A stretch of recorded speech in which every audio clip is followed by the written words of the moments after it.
আমি রাজশাহীতে একেবারেই নবাগত, ঠিক 41 বছর আগে মে মাসে আমি রাজশাহী বিশ্ববিদ্যালয়ে যোগ দিয়েছি শিক্ষক হিসাবে। এখন ফিরে এসেছি ছাত্র হিসেবে। যা হোক, যে বিষয়টি প্রস্তাব করা হয়েছে সেটা এই গরমের মধ্যে আপনাদেরকে প্রচন্ড শাস্তি দেওয়ার জন্য আগে আমি ক্ষমা প্রার্থনা করছি, এবং যারা এই শাস্তির ব্যবস্থা করেছে তাদের ধন্যবাদ জানাচ্ছি। তো যা হোক, আমরা যে বিপুল সংখ্যা এসেছেন এটা অবশ্যই আনন্দের, আর একটু কঠিন বাংলায় বলে শ্লাঘার বিষয়। কিন্তু বাংলা ভাষা নিয়ে আমি বেশি আলোচনা করবো না। আমি বলছি বাংলাদেশে যে উচ্চশিক্ষা কি, আগে থেকে আমি একটু উচ্চশিক্ষার কথাটা আমরা মনে করি আমি যখন মাধ্যমিক ও উচ্চ মাধ্যমিক পাশ করেছি তখন আমি উচ্চশিক্ষায় প্রবেশ করেছি। কিন্তু একটু যদি আপনি চিন্তা করেন, চিন্তাটা বাংলায় করতে পারেন, অন্য ভাষায় কোনো অসুবিধা নেই। এটাকে ইংরেজি ভাষায় বলে পোস্ট সেকেন্ডারি এডুকেশন, মানে মাধ্যমিক শিক্ষা পরবর্তী। তাহলে মাধ্যমিক কতটুকু? আমরা যেটাকে উচ্চ মাধ্যমিক বলি সেটাও কিন্তু মাধ্যমিকের একটা স্তর। তার নিচেরটাকে আপনি নিম্ন মাধ্যমিক বলতে পারেন, তার একেবারে সঠিক শূন্য মাধ্যমিক বলতে পারেন, যেটা প্রাথমিক। তো এই যে শিক্ষা, এইটাকে জাতিসংঘের পরিভাষা বলে বুনিয়াদী শিক্ষা। ইংরেজি একটু করে না বললেও পরিষ্কার হবে না আমি কি বোঝাচ্ছি, এখন তো অনুবাদ আমাদের স্থির হয়নি। Fundamental education. ফান্ডা মানে বাংলা ভাষায় যেটাকে একটু সামান্য অশ্লীল ক্ষমা করবেন, ফোন্দা বলে। সিগারেটের লেজ ফেলে দেয় না, ওইটা হচ্ছে ফুন্ডা। ওইখান থেকে ফান্ডামেন্টাল, অর্থাৎ শিক্ষার যে গোড়া সেটা যদি শক্ত না হয়, সেখানে যদি আপনি বাংলা ভালো করে না শেখেন, বিশ্ববিদ্যালয়েও আপনি বাংলা শিখতে পারবেন না। মানুষের শেখার শ্রেষ্ঠ বয়স হচ্ছে যেটাকে আমরা বলি মৌলিক শিক্ষা, প্রাথমিক শিক্ষা। সেই সময় এক একজনের জীবনে এক এক অভিজ্ঞতা আছে। শিশুর বয়স 18 বছর হওয়া পর্যন্ত তার যে শিক্ষা, সেটাকে আপনারা বুনিয়াদী শিক্ষা বলতে পারেন একভাবে হিসাব করলে। অথবা যদি 6 বছর বয়স থেকে লেখাপড়া শুরু করেন, তখন থেকে 12 বছর, প্রাচীনকালের কথা আছে, দ্বাদশ বর্ষ গুরু গৃহে বিদ্যাভ্যাস শেষে তিনি স্নাতক হইলেন। আমি এটা কাল্পনিক বাক্য বানালাম, এরকম কথাই বলে। দ্বাদশ বর্ষ মানে কি, গুরু গৃহে দ্বাদশ বর্ষ থেকে গরু চড়াইতে হয়, গুরু সেবা করতে হয়। তারপর গুরু তাকে সনদ দেন বা মাথায় পাগড়ি দেন যে আপনি এখন থেকে পড়াতে পারেন। এটা ছিল গ্রাজুয়েশন। গ্রাজুয়েশনকে গ্রেড পার হওয়া, গ্রাজুয়েশনকে আমরা গ্রাজুয়েশন বলি। কিন্তু এটা দেখা যাচ্ছে এখনকার হিসেবে এটা প্রাথমিক শিক্ষা, কিন্তু আমরা ভালোবেসে এটাকে উচ্চ মাধ্যমিক শিক্ষা পর্যন্ত বলেছি। কোনো অসুবিধা নেই, কারণ 12 বছর ধরে একই কথা কি ভালো লাগে? আমিও তো ক্লাস 5-6 করে আসছি, কবে যে ম্যাট্রিক পাস করবো? দেখুন ম্যাট্রিকের নাম কতবার বদলালো আমাদের এই জীবনকালে।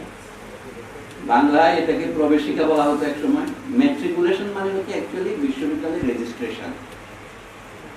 এখন বিশ্ববিদ্যালয়ের রেজিস্ট্রেশন এখন বলা হতো এন্ট্রান্স। শরৎচন্দ্র কোন পরীক্ষা পাস করেছিলেন? এন্ট্রান্স।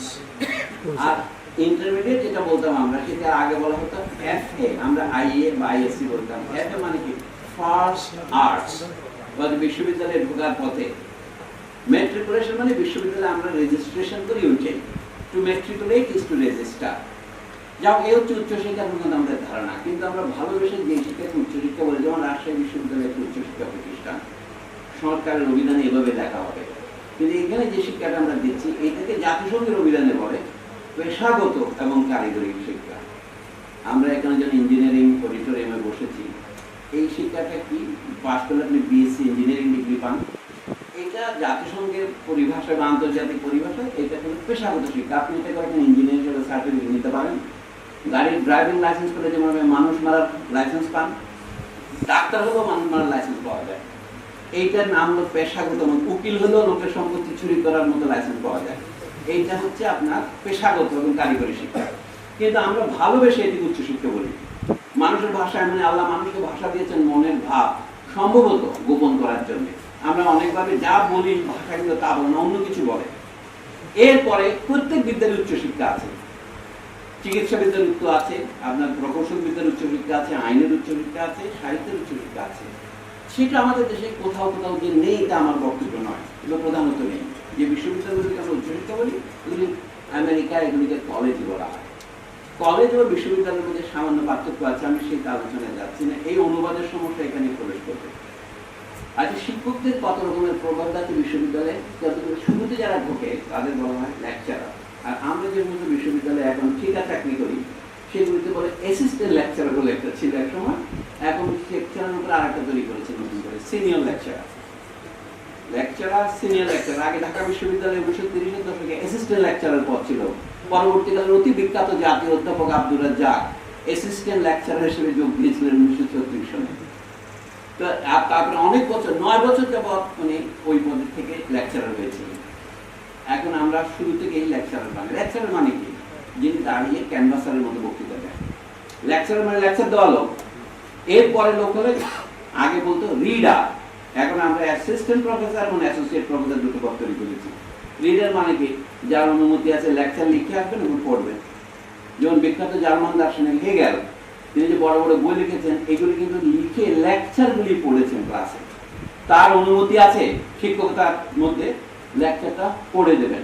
এখন আমি যদি এখানে লেকচার পড়া শুরু করি, আপনারা প্রায় আমাকে বের করে দেবেন এই গরমে, কারণ এটা বিরক্তিকর। লেকচারটা বেশি আকর্ষণীয় হয়, পড়লে কেমন বিরক্তি লাগে। কিন্তু আপনাকে বিরক্ত করার অধিকার পেতে হলে আমাকে অনেক বছর লেকচার থাকতে হবে। যখন আমি পাকাপোক্ত হব আব্দুল্লাহ মামুনের মতো, তখন আমি পড়লেও আপনারা সহ্য করবেন। এরপরে যারা আছে তারা প্রফেসর। প্রফেসর মানে কি? বলে আপনার ধর্ম ইসলাম, তার নাকি আই প্রফেস ইসলাম। তাদের পড়াইতে হয় না, তিনি শুধু ভাব করে থাকলেই হয়, একে বলে প্রফেসর। এই ভাব করার নাম হচ্ছে প্রফেস। অর্থাৎ আমি কোন বিশ্বাস ধারণ করি, আমার মতবাদ কি, এগুলি বলার অধিকার তার আছে। পরিশ্রম তারা না করলেও চলবে। যেমন আমাদের লেকচারাররা যে এতগুলি লেকচার দিয়েছেন, সেইগুলো যদি লিখিত হতো তাহলে আমাদের কি পাঠ্যপুস্তকের অভাব হতো? এখন আপনাদের বলি, আমাদের দেশে ইংরেজ শাসন প্রবর্তিত হয়ে ভালো হয়েছে না মন্দ হয়েছে সেই তর্ক করা মাহবুব সিদ্দিকীর জন্য রেখে দিই। আমরা বলি ইংরেজরা যখন এসে সিদ্ধান্ত নিল আরবি, ফার্সি এইসব ভাষায় অথবা সংস্কৃত ভাষায় আর উচ্চশিক্ষা দেওয়া যাবে না, সেটা 1830-এর দশকে। এই ইতিহাস আপনারা এখানে জানেন না, মানে একজনও নেই, তখন আমি কিন্তু মনে করিয়ে দিচ্ছি। তারপরে তারা ইংরেজি শিক্ষা ইংরেজির মাধ্যমে পড়াইতে হবে। এখানে দুটো কথা পরিষ্কার করা দরকার ধারণার জন্য। ইংরেজি ভাষা শেখা, যেমন আমরা ল্যাটিন ভাষা শিখি অথবা গ্রিক ভাষা শিখি বা সংস্কৃত শিখি। ভারতবর্ষে যখন একবার তদন্ত হয়েছিল 50-এর দশকে, ভারতে কতগুলি ভাষা আছে এবং সেসব ভাষা কারা কথা বলে, দেখা গেল ভারতে দাবি করতে 500 লোক পাওয়া গেছে যারা দাবি করে তারা প্রতিদিন বাড়িতে সংস্কৃতে কথা বলে। এই ধরনের ভাষাকে বলে মৃত ভাষা। এটা সংস্কৃতিতে অপমান নয়, এটা ভদ্র শব্দ কি, এটা চিরায়ত ভাষা, ধ্রুপদী ভাষা, ক্লাসিক্যাল ভাষা। বেশি লোকে কথা বলে না, ল্যাটিনেও বেশি লোকে কথা বলে না। এই কথা না বলা ভাষায় ইউরোপের সমস্ত দেশে এখনো বিদ্যা চর্চা চলত, একসময় মানে প্রায় 1000 বছর। এরপরে এই ভাষাগুলোর বন্ধন ভেঙে ইংরেজি, ফরাসি, জার্মান ইত্যাদি ভাষা তৈরি হল। কেন বলে এই প্রশ্নটা যদি করেন, বেশি দিন আগে নয়, ইংরেজি ভাষার বয়স বাংলার চেয়ে কম অথবা সমান। বড় জন আপনি টেনে টুনে বলেন, ইংরেজিতে যেহেতু সারা পৃথিবীতে সাম্রাজ্য চালিয়েছে, মনে হইতে পারে ইংরেজি ভাষা বহুদিন প্রাগৈতিহাসিক কালের ভাষা, তা নয়। তাহলে এই অল্প কয়েকদিনের ভাষা সারা পৃথিবীতে কি করে আধিপত্য বিস্তার করে সেই প্রশ্ন আমি আলোচনা করব না। কিন্তু ইংল্যান্ডেও এই ল্যাটিন ভাষাতে লেখাপড়া হতো, আদালতের ভাষা ছিল, বেশি দিন আগে নয়, 300-350 বছর আগে পর্যন্ত। তাহলে ধীরে ধীরে তাদের ল্যাটিনকে বাদ দিয়ে কেন ইংরেজি চালু করার প্রয়োজন হলো সেই কথাটাই বলবো। এটার ভদ্র নাম হচ্ছে গণতন্ত্র। অর্থাৎ দেশের বেশিরভাগ মানুষকে আগে দেশের 70,000 করা 1-2 লোক ল্যাটিন ভাষায় পড়তেন। তারা ছিলেন পণ্ডিত, তারা ছিলেন মৌলানা, তারা ছিলেন পুরোহিত, আর তারা ছিলেন অধ্যাপক। তাদের কাছে বিদ্যা শিক্ষার জন্য তারা ল্যাটিনে পড়ে সহত ইংরেজিতে বক্তৃতা দিতেন। এইটা ছিল সাধারণের জ্ঞান অর্জনের মাধ্যম। সবাই কিন্তু শিক্ষার হার ইংল্যান্ডও 2-3 ছিল না। এই তথ্যটা মনে রাখবেন। বেশিরভাগ লোককে শিক্ষা দিতে হলে যদি আপনি যে ঘোষণা করেন সবার অধিকার থাকবে জ্ঞানের ক্ষেত্রে, শিক্ষা সবার জন্য, এইটা যদি সত্যি আপনি অন্তরের বিশ্বাস থেকে বলেন, তাহলে তার নিজের যে ভাষায় সে জন্মে কথা বলে, যেটা মানুষের স্বাভাবিক অধিকার। কোন শিশুকে কিন্তু ভাষা শেখাতে হয় না, মাতৃভাষা কি করে শিশু শেখে? আমরা 20 বছর পরে ইংরেজি শিখতে পারি না কেন? তাদের কোথাও একটা গন্ডগোল আছে। আপনি কল্পনা করেন প্রত্যেক মানুষই বুদ্ধিমান, যাদের শারীরিক বা কোনো মানসিক প্রতিবন্ধকতা নাই, প্রত্যেক স্বাভাবিক মানুষই বুদ্ধিমান। তার প্রমাণ কি? মানুষ যে চুক্তিশীল এবং বুদ্ধিমান তার প্রমাণ প্রত্যেকে কথা বলতে পারে। যেমন প্রত্যেক মানুষ স্বপ্ন দেখে, এটাকে জিজ্ঞেস করতে আপনি স্বপ্ন দেখেন না এমন কেউ আছেন এখানে? মানুষ স্বপ্ন দেখে কথা বলে, তার মানে এটাই তার প্রতিভার প্রমাণ। তো সেই মাতৃভাষাতে বই পড়ে তাকে ব্যাকরণ পড়ে শিখতে হয় না, বিদেশি ভাষা হলে তার ব্যাকরণ পড়তে হয়। সে পড়তে যে পারছে না, এইটার জন্য অনেক সময় আমরা নষ্ট করি। তারপর বিদেশি ভাষা শিখি কেন? কারণ ওটা বিদ্যার আধার, ওটা জ্ঞানের আশ্রয়। সেই জন্য কষ্ট করে এটা আমাকে খনি খনন করতে হলে কষ্ট করে নিচে যেতে হবে। রাজশাহীর পথে যেতে যেতে আজকে দেখলাম আছে কবর খনক সমিতি কমিটি, যে কবরকে খনন করবে তার জন্য কমিটি দরকার। খবর পূর্বে কে কবর ফোড়া করা গোরখুন বলতে পারেন। গোরখুন কমিটি কি? ভাষার মধ্যে যে রত্ন আছে সেটার জন্য পরিশ্রম করার জন্য একটু পণ্ডিত লাগবে। কিন্তু আধুনিক যুগের গণতন্ত্রের মানে হচ্ছে সবাই শিক্ষার অধিকার চায়, তাহলে তাকে অবশ্যই মাতৃভাষা দিতে হবে। এইটাই ঘটেছে ইউরোপে। এটারই নাম জাতির উত্থান, এটারই নাম গণতন্ত্রের বিকাশ, এটারই অপর নাম গণতন্ত্র। আপনারা কত কথা বলেছেন না এগুলো, এনলাইটেনমেন্ট, রেনেসান্স, রিফরমেশন, সবগুলো ধর্মের দিকেই আসি। রিফরমেশন কথাটা মানেটা কি? পবিত্র বাইবেল ধর্মগ্রন্থ লেখা হয়েছে 3-4 ভাষায় আদিতে, অধিকাংশ পুরনো থেকে হিব্রু ভাষায়, আর কিছুটা হচ্ছে আরামাইক ভাষায়, আর বেশিরভাগ নিউ টেস্টামেন্টে গ্রিক ভাষায়। প্রথমত অবাক লাগে গ্রিক ভাষায় কেন? এই যে gospel according to Matthew, John, Luke, এগুলি গ্রিক ভাষায়। এগুলি পরে লেটিন অনুবাদ হয়েছে। খ্রিস্ট ধর্মে স্থির হলো যীশু খ্রিস্টের মৃত্যুর প্রায় 100 বছর পরে খ্রিস্ট ধর্ম গঠিত হলো। যীশু খ্রিস্ট সম্পর্কে জানতেন না খ্রিস্ট ধর্ম বলে একটা জিনিস তৈরি হলো। সেন্ট পল, পিটার এরা তৈরি করেছেন, আপনারা এই কাহিনী জানেন। তখন লেটিন ভাষায় যে অনুবাদ হয়েছে সেটাই মাধ্যম হিসেবে গৃহীত হলো রোমে। আরেকটা শাখা তৈরি হলো, তার সাথে বিদ্রোহ করলো একদম, তারা বললেন আমরা গ্রিকটাকেই অরিজিনাল করবো। এটা গ্রিক অর্থোডক্স চার্চ বলে, রাশিয়া বুলগেরিয়া অঞ্চলে সেটাই। এটা হলো খ্রিস্টপূর্ব 1000 শব্দে গ্রিক এই চার্চ দুভাগে ভাগ হয়ে গেল। একটা বলে ক্যাথলিক, এটার কেন্দ্র হলো রোমে ইতালিতে, আর একটা বলে অর্থোডক্স, এটার কেন্দ্র রাশিয়ার দিকে চলে গেল। আমি অনেক কঠিন কথাকে সরল করে বলছি, কিন্তু এই ক্যাথলিক চার্চের মধ্যে 500 বছর পর আরেকটা ভাঙন আসলো। 1000 সনের পরে 1520-এর দিকে জার্মানিতে এক ভদ্রলোক মার্টিন লুথার বললেন যে আমি বাইবেল জার্মান ভাষায় অনুবাদ করবো, কারণ লেটিন আমাদের কেউ বোঝে না। প্রার্থনা আপনি কোন ভাষায় করেন? তার বেহেশতের টিকিট বিক্রি করতেছে। আমাদের এখানে দেখেন এসএসসি পরীক্ষার্থী, এসএসসি পরীক্ষার্থীদের সাফল্যের জন্য এখানে কান্না করা হয়, তাই না? চিৎকার করে কান্না করে এত টাকা, গড়াগড়ি খেলে এত টাকা। অর্থাৎ ধর্মের যে অপব্যবহার সেটা এর চেয়ে বেশি হয়েছিল। ক্রুসেডের নামে জার্মানি থেকে টাকা ধরে ইটালিতে নিয়ে যাওয়া হতো, তখন তার বিরুদ্ধে বিদ্রোহ স্বরূপ জার্মান ব্যবসায়ী বুর্জোয়াদের প্রতিনিধি স্বরূপ মার্টিন লুথার, যিনি গ্রিক ভাষা জানতেন, যিনি আমি গ্রিক থেকে সরাসরি অনুবাদ করবো জার্মান ভাষায়, তখন তাকে এক্সকমিউনিকেট মানে বের করে দেওয়া হলো। এখন আধুনিক জার্মান গদ্য, যে গদ্যে কার্ল মার্কস ক্যাপিটাল লিখেছেন, যে গদ্যে আইনস্টাইন তার থিওরি অফ রিলেটিভিটি লিখেছেন, এটার ভিত্তি স্থাপন করেন মার্টিন লুথার 16 শতাব্দীর শুরুতে, মানে 1520-এর কাছাকাছি। এইটা হচ্ছে ইউরোপের গণতান্ত্রিক বিপ্লব। এখন আমাদের দেশে বিপ্লব হবে না কেন? আমাদের দেশে তাই হতো, সেটা হতে চলেছিল। আমাদের এখানে 17 শতাব্দী, 18 শতাব্দীতে বাংলা লেখা হয়েছে, সেই বাংলা খুবই প্রাঞ্জল, কিন্তু তারপরে এটার বিকাশের পথ এক জায়গায় কেন বন্ধ হয়ে গেল সেই প্রশ্ন না করে আমরা মনে করি ইংরেজরা না আসলে বোধহয় আমরা সব বোবা হয়ে যেতাম। সেটা সঠিক নয়, কিন্তু মানুষ যেভাবে ইচ্ছা করে ইতিহাস সেভাবে তৈরি হয় না। ইতিহাস তৈরি করতে হয় অতীত থেকে যে ধারা নেমে এসেছে সেটাকে ব্যবহার করে। গঙ্গার স্রোতকে আবার হিমালয়ের দিকে প্রবাহিত করা যায় না, তবে ইচ্ছা করে ফারাক্কায় বাঁধ দিয়ে হুগলি ভাগীরথী দিয়ে প্রবাহিত করা যায়, সেটুকু আমরা করতে পারতাম। বাংলা ভাষাটাকে আমরা পুরোপুরি হত্যা করতে পারিনি, মানে বাংলাটা একটু পিছিয়ে গেছে, একটু চলেছে। ইংরেজি একটা ভালো ভাষা, তার একটু পানি দিয়ে দেন। এয়ার কন্ডিশন রুমে দাঁড়ালে গলা যে শুকিয়ে যায় কথা বললে, সেটা মনে রাখা উচিত ছিল।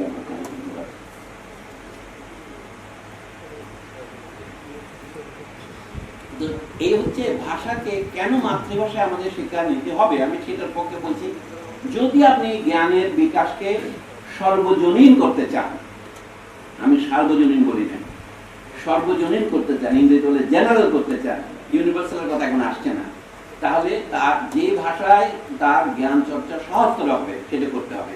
কিন্তু এটা করবেন কে? দি এডুকেটর, মানে শিক্ষক herself needs to be educated। এটা কার্ল মার্কসের কথা একটা নিজের ভাষায় বললাম, যে শিক্ষককে আগে শিক্ষিত হতে হবে। তাই আমাদের এটা আমরা বুঝতে পেরেছি, আধুনিক জ্ঞান বিজ্ঞানে ইউরোপ আমাদের যে বেশি নয়, 500 না হোক 300 বছর এগিয়ে গিয়েছে, 18 শতাব্দী নাগাদ। সুতরাং আর মান অভিমান করে চলবে না। আমরা পদার্থবিদ্যা চর্চা করবো না, যেহেতু পদার্থবিদ্যা খ্রিস্টানদের, পদার্থবিদ্যা ইহুদিদের, এই বলে যদি ইরান আর পরমাণু অনুসন্ধান না করতো তাহলে ইরান আজকে যেভাবে একটু করে মাজা দাঁড়িয়ে কথা বলছে এটা বলতে পারতো না। অর্থাৎ দুনিয়াতে একটা মুসলমান ফিজিক্স আর একটা ইহুদি ফিজিক্স আর একটা খ্রিস্টান ফিজিক্স, একটা বৌদ্ধ ফিজিক্স নাই কিন্তু, লক্ষ্য করার বিষয়। আমি বলবো সেই হিসেবে জ্ঞান বিজ্ঞানের একটা সার্বজনীন রূপ আছে, কিন্তু দেশের ভিতরে সমস্ত মানুষকে যদি ভাগ না দেন, আপনি শুধু মানে নৈতিক দিকে অন্যায় করছেন না, আপনি ব্যবহারিক দিক থেকে ওই যে আমার বন্ধু ফয়জুল লতিফ চৌধুরী বললেন সব জিনিসের একটা চাহিদা এবং যোগানের ব্যাপার আছে, উনি ইংরেজিতেই বললেন, আমি তো সেটা আমাদের দেখতে হবে। আমাদের এখন চাহিদা সকলের অধিকার চাই, এটা কোনো সুবিধা নয়। আমিও লেখাপড়ায় অংশ নিতে চাই, আমিও জাতীয় প্রতিরক্ষা অংশ নিতে চাই। যখন মুক্তিযুদ্ধ করতে হয়েছিল আমাদের শুধুমাত্র ইংরেজি জানা লোকেরাই মুক্তিযুদ্ধ করেছে? সবাই করেছে। এই জিনিসটা মনে রাখলে বোঝা যায় এখন হচ্ছে গণতন্ত্রের নামই হচ্ছে অধিকার সবার। এই না হলে এই দেশকে প্রজাতন্ত্র অর্থাৎ নাগরিকতন্ত্র বলার কোনো অর্থ হতো না। তো সেই অধিকারের কথা আন্তর্জাতিকভাবে স্বীকৃত হয়েছে। সবার জন্য স্বাস্থ্য, সবার জন্য শিক্ষা, এগুলো অন্তত বেশি নয় 50 বছর আগে গৃহীত হয়েছে। জাতিসংঘে যে দলিল থেকে আমি উদ্ধৃতি দিলাম, কোনটাকে মৌলিক শিক্ষা বলে, বুনিয়াদী শিক্ষা বলে, সেই দলিল গৃহীত হয়েছে তো প্রায় 80 বছর। মানে দ্বিতীয় মহাযুদ্ধের শেষে ইউরোপীয়রা এই সিদ্ধান্তে এসে পৌঁছলো, এখন পৃথিবীর শিল্পকলা এবং শিল্প কারখানার যে অগ্রগতিতে পৌঁছেছে, সেখানে ন্যূনতম কারখানার কাজ মেশিন চালাতে হলো যে পরিমাণ বিদ্যা দরকার, মৌলিক শিক্ষা না থাকলে কোনো শ্রমিকও ওই কাজ করতে পারবে না। আপনি গাড়ি চালাতে পারবেন না, রাস্তা সাইন করতে না পারেন। সেই দিক থেকে তারা ধরে নিয়েছে এইটা হচ্ছে, যাতে ওই যে ডারউইনের কথা বাংলা অনুবাদ করেছে আমরা, যোগ্যতমের উদ্বর্তন, সার্ভাইভাল অফ দ্য ফিটেস্ট। এখন যেইটুকু শিক্ষা না হলে টিকে থাকতে পারবেন না, এইটি হচ্ছে প্রাথমিক শিক্ষা। এবং প্রাথমিক শিক্ষা বলতে আমাদের এতদিন যাবত যে বোঝানো হয়েছে, আমি একটু কঠিন শব্দ ব্যবহার করে ক্ষমা করবেন, এটা প্রায় প্রতারণার সামিল। আমাদের বিশ্ববিদ্যালয়ে তো শিক্ষা ও গবেষণা ইনস্টিটিউট আছে, কেউ কখনো বলেছে প্রাথমিক শিক্ষা মাত্র 5 বছর, এটা ভুল ধারণা। আপনার নিজের সন্তানকে 5 বছর শিক্ষা দেওয়ার পর আপনি কি রাস্তায় ছেড়ে দেবেন? আপনি কি তাকে বিদেশে পাঠাবেন? কিন্তু দেখেন গরিবের ছেলে মেয়েদের জন্য আমাদের দেশে এখন চালু হয়েছে উপানুষ্ঠানিক শিক্ষা, নন ফর্মাল এডুকেশন। 4 বছর পর্যন্ত ইউসিইপি স্কুলে পড়িয়ে তাকে কাজ করার অনুমতি দেওয়া হচ্ছে। তখন আমি যখন এই কথা মনে এক সবাই বললাম, একজন সরকারের উচ্চ পর্যায়ের সচিব, আরেকজন এনজিও লর্ড আমাকে বলেন, আমরা গরিবের ছেলেদের 4 বছর পড়াচ্ছি, আপনি সেটারও বিরোধিতা করছেন?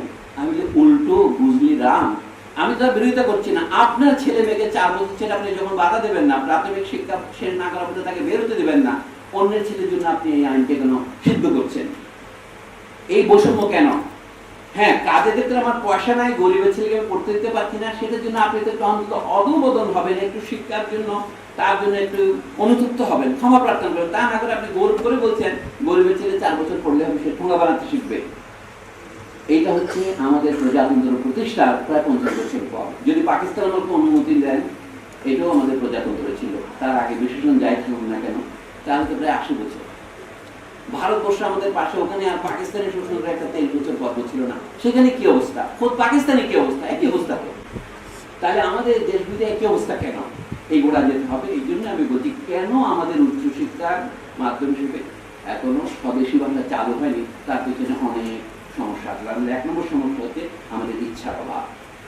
আমাদের ইচ্ছার অভাব কেন? কারণ আমাদের রাষ্ট্র যারা চালাচ্ছেন, যদিও আমরা গণতন্ত্র বলি, তারা জনগণের ইচ্ছা অনুসারে রাষ্ট্র চালাচ্ছেন কিনা এতেই প্রমাণিত হয় সন্দেহটা। না, তারা চালাচ্ছেন না। এই রাষ্ট্র জনগণের ইচ্ছা যদি চলতো, তাহলে অধিকার যতটুকু সম্পদ আছে সেটা বিলি বন্টন সমানভাবে হতো। কেন এখন এই দেশের সার্বজনীন প্রাথমিক বিদ্যালয় চালু হয় না? কেন আপনাকে নিজে 1 বিঘা জমি দিয়ে স্কুলের ঘর স্থাপন করে ওই ব্রিটিশ আমলের মতো মঞ্জুরির জন্য সরকারের কাছে এমপি ভুক্ত হওয়ার জন্য আবেদনের জন্য 10 বছর অপেক্ষা করতে হবে, তাতে কখনো 20 বছর অপেক্ষা করতে হবে? এগুলিতে প্রমাণ হয় রাষ্ট্র শিক্ষার দায়িত্ব গ্রহণ করেন নাই। এখন অঙ্কের হিসাব বেশি আপনারা যত দেখেন 74 জন অথবা আগামী বছর 84 জন সাক্ষরতা সম্পন্ন হয়েছে, সেখানেও কি এক ধরনের ফাঁকিবাজি নেই? স্বাক্ষর কাকে বলে? যে নাম স্বাক্ষর করতে পারে সেই স্বাক্ষর। কিন্তু সাক্ষরতা যদি ইউনেস্কো গৃহীত সংজ্ঞা আপনি গ্রহণ করেন, যে পত্রিকা পড়তে পারে, বুঝতে পারে, চিঠি লিখতে পারে, 6 জনের বেশি শিক্ষিত পাবেন না। এই হচ্ছে আমাদের 1947 সালে যখন বাংলার তৎকালীন বাংলার সবচেয়ে পশ্চাৎপদ অবহেলিত অঞ্চলকে নিয়ে পূর্ববঙ্গ প্রদেশ গঠিত হয়, যেটা পরবর্তীকালে পূর্ব পাকিস্তান এবং বাংলাদেশ হয়েছে, এটা ছিল সবচেয়ে দুর্বল অংশ শিক্ষা দীক্ষার দিক থেকে। সারা ভারতে তখন শিক্ষার হার ধরা হতো, যেটাকে এখন ৭৪ বলা হচ্ছে, সেটা ছিল সারা ভারতে ১২, আর পূর্ব বাংলা ছিল ৬। মানে এটা ছিল একটা অত্যন্ত পশ্চাৎপদ অঞ্চল। তাহলে এখানে শিক্ষার জন্য বিশেষ উদ্যোগ নেওয়া উচিত ছিল, নিয়েছে। এই রাজশাহী বিশ্ববিদ্যালয় তৈরি হয়েছে পাকিস্তান হওয়ার ফসল ১৯৫২-৫৩ সালে। ঢাকা বিশ্ববিদ্যালয় হয়েছিল ব্রিটিশ আমলে, এটা হচ্ছে রাজশাহী। পাকিস্তান আমলে ৩টা বিশ্ববিদ্যালয় হয়েছে সরকারি, এইটা ১৯৫২-৫৩-তে, চট্টগ্রাম ১৯৬৬-তে, জাহাঙ্গীর ১৯৭০-এ। এই ৩টা পাবলিক বিশ্ববিদ্যালয় ঢাকা বিশ্ববিদ্যালয় পরে হয়েছে। এর মধ্যে বুয়েটও আছে, সেটা তো আগে থেকে ছিল কলেজ। তো আপনাদের কাহিনী, এইগুলিকে আমরা উচ্চশিক্ষা প্রতিষ্ঠান বলি। কিন্তু এইগুলিতে যাওয়ার আগে একটু কলকাতা বিশ্ববিদ্যালয়ে যাই। কলকাতা বিশ্ববিদ্যালয় যখন তৈরি হয় তখন কলকাতা পড়ানো হতো না, অনেকে জানেন কলেজগুলিতে পড়ানো হতো। এই যে আমরা বলি বঙ্কিমচন্দ্র চট্টোপাধ্যায় কলকাতা বিশ্ববিদ্যালয়ের প্রথম ২ জন গ্র্যাজুয়েটের একজন, এবং তিনি কয়েক নম্বর পেয়ে ফেল করেছিলেন, তাকে গ্রেস দিয়ে পাশ করা হয়। এবং তিনি কলকাতা বিশ্ববিদ্যালয় থেকে পাশ করেছেন, এই কথা সত্য, যেহেতু আপনি রাজশাহী বোর্ড থেকে পাশ করেছেন, ওটা ছিল বোর্ড। উনি পড়ছেন মহসিন কলেজ থেকে, মানে হুগলিতে মহসিন ফান্ডের ভিত্তিতে টাকা তৈরি পাশ করেছেন। তখন কলেজ থেকে পড়ানো হতো। একেবারে ঊনবিংশ শতাব্দী যখন শেষ হয়ে গেল, তখন কলকাতা বিশ্ববিদ্যালয়ে এমএ পড়ানোর জন্য ব্যবস্থা করা হলো। সে তো বলা বাহুল্য, ইংরেজিতেই পড়ানো হতো, কারণ ইংরেজরাই তখন ভাইস চ্যান্সেলার ২-১ জন করে ভারতীয় ভাইস চ্যান্সেলার হতে শুরু করেছেন। স্যার গুরুদাস বন্দ্যোপাধ্যায় ১৮৯২ থেকে প্রথম ভাইস চ্যান্সেলার হলেন, তারপরে আশুতোষ মুখোপাধ্যায় হলেন। গল্প সংক্ষেপ করে আনছি, আশুতোষ মুখোপাধ্যায় তখন শিক্ষক হিসেবে নিয়োগ করেছিলেন কুমিল্লার একটা গ্রামের স্কুলের হেডমাস্টার দীনেশ চন্দ্র সেনকে, যিনি ইংরেজিতে পাশ করেছেন এবং যিনি বাংলা ভাষায় বাংলা সাহিত্যের ইতিহাস লিখেছেন ১৮৯৬-তে, বঙ্গভাষা ও সাহিত্য ২ খণ্ডে। এই বইটা ভালো, রবীন্দ্রনাথ ঠাকুর এটা রিভিউ করেছেন। সুতরাং তাকে দেখে চাকরি দিলেন আশুতোষ মুখার্জি, স্কুল থেকে টেনে এনে বিশ্ববিদ্যালয়ে, তখন তার বেশ ভাষান্তরের ক্ষমতা ছিল। তিনি তাকে কাজ দিলেন, তুমি ইংরেজিতে বাংলা সাহিত্যের ইতিহাস লেখো। তিনি ৪-৫ বছর চেষ্টা করে ১৯০৯ সনে নাগাদ history of Bengali language and literature বা হিস্ট্রি অফ বেঙ্গলি লিটারেচার বই বের করলেন। এটা দেখে দিয়েছিলেন স্বামী বিবেকানন্দের শিষ্যা মার্গারেট, ওনার একটা নাম ছিল, সুন্দর একটা নাম ছিল না, কি নাম যেন ওনার নাম, নিবেদিতা ভগিনী, উনি দেখে দিয়েছিলেন। তো সেই বই কেন দিয়েছেন বলে কি, আমি ভবিষ্যতে বাংলা বিভাগ খুলতে চাই। কবে? সেটা খুললেন ১৯২০-এর দশকে এসে। সেই বিভাগের ডক্টর শহীদুল্লাহ সাহেব প্রথমে শিক্ষক হলেন, ইত্যাদি ইত্যাদি, আপনার কাহিনীগুলো জানেন। কেন তখন বললো কি, তোমাকে না বলেছিলাম দীনেশ, আমার ইচ্ছা আছে ভবিষ্যতে বাংলা বিভাগ খুলবো, তাই তোমাকে পাঠ্য বই নাই, এই জন্য তোমাকে ইংরেজিতে বাংলা সাহিত্যের ইতিহাস লিখতে বললাম। উনি একটা বিরাট বই লিখলেন, প্রায় ১০০০ পৃষ্ঠা। আগে একটা বাংলায় লিখেছিলেন, তার ১০-১৫ বছর পর ইংরেজিতে বেরোলো, সেইটা পাঠ্য হলে এখন আমরা সেটা পড়ি। তার অনেক কিছু পরিবর্তিত হয়েছে। এরপরে হরপ্রসাদ শাস্ত্রী চর্যাপদের ইতিহাস লিখেছেন বা সেটা বের করেছেন, পরিবর্তিত হয়েছে, কিন্তু বাংলা ভাষায় তিনি যে বইটা লিখেছিলেন সেটা ইংরেজির উপর। কলকাতা বিশ্ববিদ্যালয়ের পাঠ্য বই পাওয়া গেল। আমি এই কথাই বলছিলাম, বিশ্ববিদ্যালয়ে যারা লেকচারার, তারা তাদের লেকচার নোটগুলো প্রত্যেক ছাত্রদের না দিয়ে যদি জনসাধারণের উদ্দেশ্যে সারা দেশের জন্য প্রকাশ করতেন, তাহলে অন্য বিশ্ববিদ্যালয়ের সঙ্গে তোমরা করতে পারতেন, এবং কে কি লেকচার দিচ্ছেন সেটাও একটা জনসমক্ষে পরীক্ষা হতো।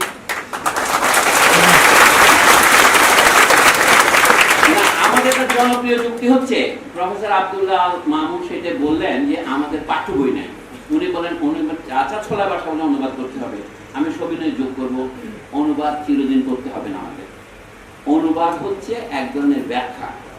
আপনি যখন একটা বই পড়ে যান, ধরেন একটা কবিতার বই পড়লেন, বাড়িতে গিয়ে আপনার মা ইংরেজি পড়তে পারে না, মা জানেন তুমি সারাদিন কি পড়লা বাবা, তো বলা দেখে আমাকে। মাকে আপনি এটা বুঝিয়ে বলবেন না, আপনাকে অক্ষর অক্ষর বলা তো দরকার নাই। মোটামুটি কবিতাটাতে কি আছে, এই যে বলেন না, টি.এস. এলিয়টের ওয়েস্টল্যান্ড বলে একটা কবিতা আছে। কবিতা দেখেছে, আমরা সবাই ফোফা মানুষ, আমরা সব ঢেনা মানুষ, আমরা সব ওই মানুষ, আমরা সব লুকু প্রান্তরে বাস করি। এই কথাটা মাকে বোঝাবার সময় আপনি তো বলবেন। সেটা প্রথমে এরকম অর্ধেক অনুবাদ হবে, সেই অনুবাদ পরবর্তীকালে আরেকজন আপনার অনুবাদ, না না আপনি তো ওই লাইনটা বাদ দিয়েছেন। আপনার অন্য কলিগরা তো অলস বসে থাকবে না, ছাত্ররা বসে থাকবে না, আস্তে আস্তে অনুবাদটা পূর্ণ হবে। এটা সম্পূর্ণ করার কাজ। তাহলে আমাদের যে শিক্ষকেরা বলেন বিশ্ববিদ্যালয়ে আমি বেতন নিচ্ছি, পরিশ্রম করছি, আমি জানি আমরা 4টা কোর্স করাই, 5টা কোর্স করাই, আমি আপনাদের রুজি রুটি হালাল নয় এটা বলার পক্ষে নয়, কিন্তু আপনি যে সৎকার করছেন, অর্থাৎ একজন শিক্ষক সারা জীবনেও একটি বই লিখতে পারবেন না। যদি আমাদের বিশ্ববিদ্যালয়ে ধরেন, আমি জানি না রাজশাহীতে কত শিক্ষক আছে, হয়তো 500-600 শিক্ষক আছে, 1000ও থাকতে পারেন, ঢাকা বিশ্ববিদ্যালয়ের শুধু 2000 শিক্ষক, আল্লাহ তাদেরকে হায়াত। আচ্ছা লক্ষ্য করেন, প্রত্যেক আমি জানি শিক্ষকদের মধ্যে আম যখন আপনি নেবেন, লিচু যখন নেবেন, তার মধ্যে কয়টা পচা থাকে, আপনি শতকরা 20টা পচা ধরে। তাহলে বাকি যে শতকরা 80টা ভালো লিচু, রাজশাহীতে লিচু সিজন আসতেছে, সেইগুলো সেই শিক্ষকরা প্রত্যেকে যদি একটা করে বই লেখে 5 বছরে, তাহলে আমাদের পাঠ্য বইয়ের সংকট দূর হয়। কয়টা পাঠ্য বই শিশুরা পড়ে বিশ্ববিদ্যালয়ে পর্যায়ে? অনেকে বলবেন না পদার্থবিজ্ঞানের বই তো বাংলা লেখা যায় না। আচ্ছা, সত্যেন্দ্রনাথ বসুর নাম আপনারা সকলেই শুনেছেন, মেঘনাথ সাহার নাম বেশি শুনেছেন। আমি একেবারে অজ্ঞ মানুষ, এই দুজনের বাংলা লেখা আমি পড়েছি, আরো অনেকে পড়েছি। সত্যেন্দ্রনাথ বসু, যাকে বোস আইনস্টাইন থিওরির প্রবক্তা, যার লেখা আইনস্টাইন অনুবাদ করেছেন ইংরেজি থেকে জার্মান ভাষায়, সেই লোক অনেকদিন বেঁচে ছিলেন, 1974 পর্যন্ত। তার বিজ্ঞানের সংকট অন্যান্য প্রবন্ধ এগুলো পড়ে দেখেন, তার রচনাগুলো বেরিয়েছে। ফিজিক্সের হেন কঠিন তথ্য নাই যেটা বাংলা লেখা যায় না, উনি বলছেন। আর ইংরেজিতে লেখা যায় ফিজিক্স, তো বাংলা লেখা যাবে না কেন? আমাদের অনেকে মনে করেন গণিত বোধ এমন একটা জিনিস যেটা বাংলা করা যাবে না, কিন্তু গণিত যে কি ভাষা, এটা খেয়াল করতে হবে। অসুবিধা কি? ইংরেজি গণিতে তো আমরা আলফা, বেটা, গাম্মা, পাই এগুলি লিখি, তো লিখি না? সেটা ইয়োটা আসলে লিখি না? সব গ্রিক অক্ষর জানতে হয়, নাহলে আপনি অঙ্ক করতে পারবেন না। তো ইংরেজিতে অক্ষরগুলো A B C X Y Z, একটা অসুবিধা কি? বাংলায় এটা অনুবাদ করার দরকার কি? অনেকে প্রযুক্তি করে দুজনের ছলের অভাব হয় না, তাহলে অক্সিজেনের কি বাংলা করবেন? পাকিস্তানে আমরা চেষ্টা করেছিলাম, ডক্টর এনামুল সাহেব এবং অদ্ভুত অনুবাদক, জবক খান যান, অমৃত খান, অসুবিধা নাই। ইয়াবক খাস, ইয়াবক শাহ, এটাকে জবক খান বলি আর কি বাংলায়। সংস্কৃত থেকে করতে চাইতেন উনি, বিশ্ববিদ্যালয়ের উপাচার্যকে উপাচার্য বলবেনই না। কেন জানেন? বলে এটা হিন্দুদের আচার্য শব্দ, এটা আমি বলবো। তো কি বলবেন? উনি বলবেন অধ্যক্ষ। তারপরে এটা তো হয় না, ভাই উপমহাধ্যক্ষ।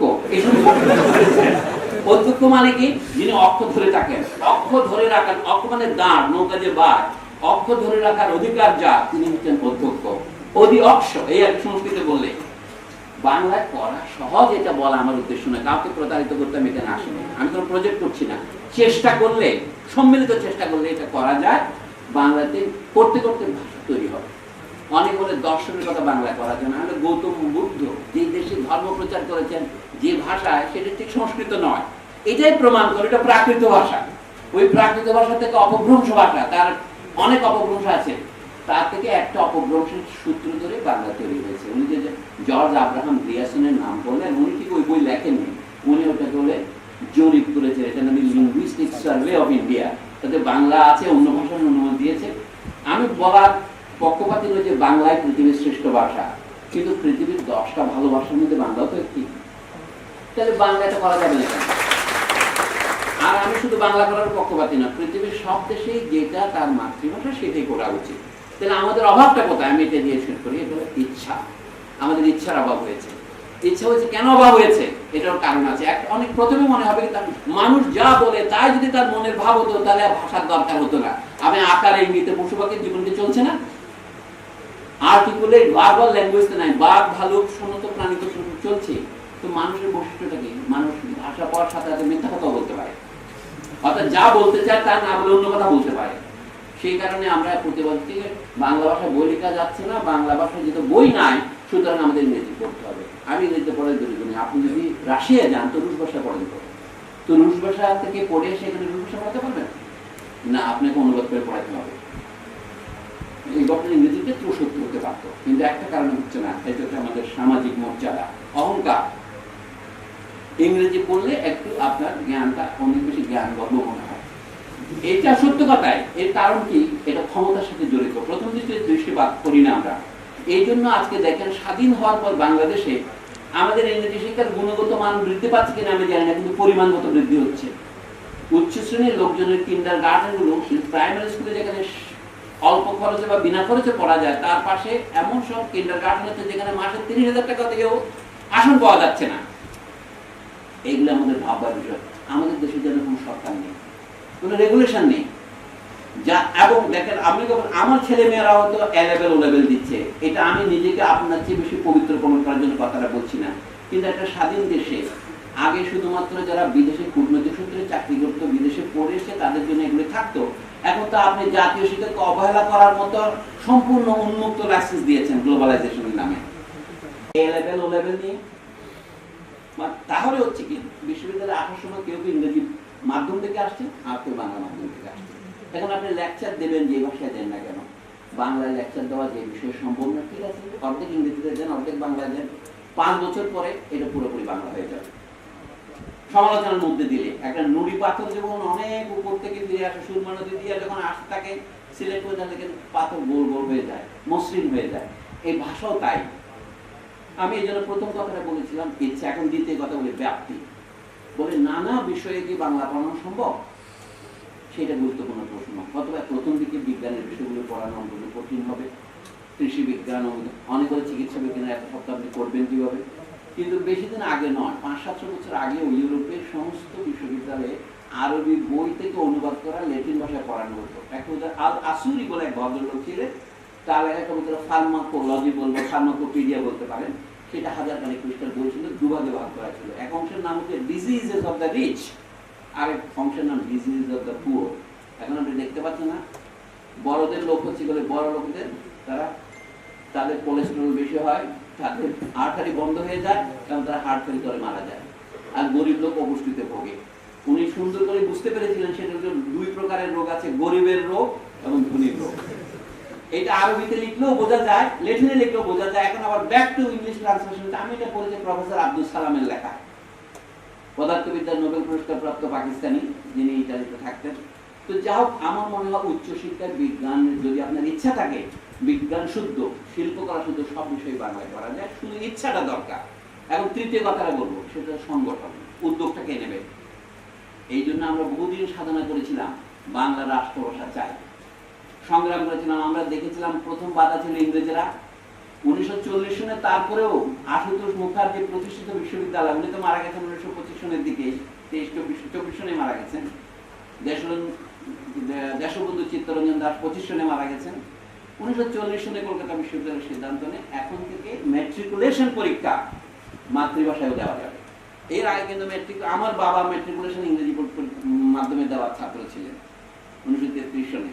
এখন 1940 সনে বাংলা মিডিয়ামে ম্যাট্রিক দেওয়া যায়। লোকে বহুদিন অভ্যাস করতে ইংরেজিতে দিয়েছে।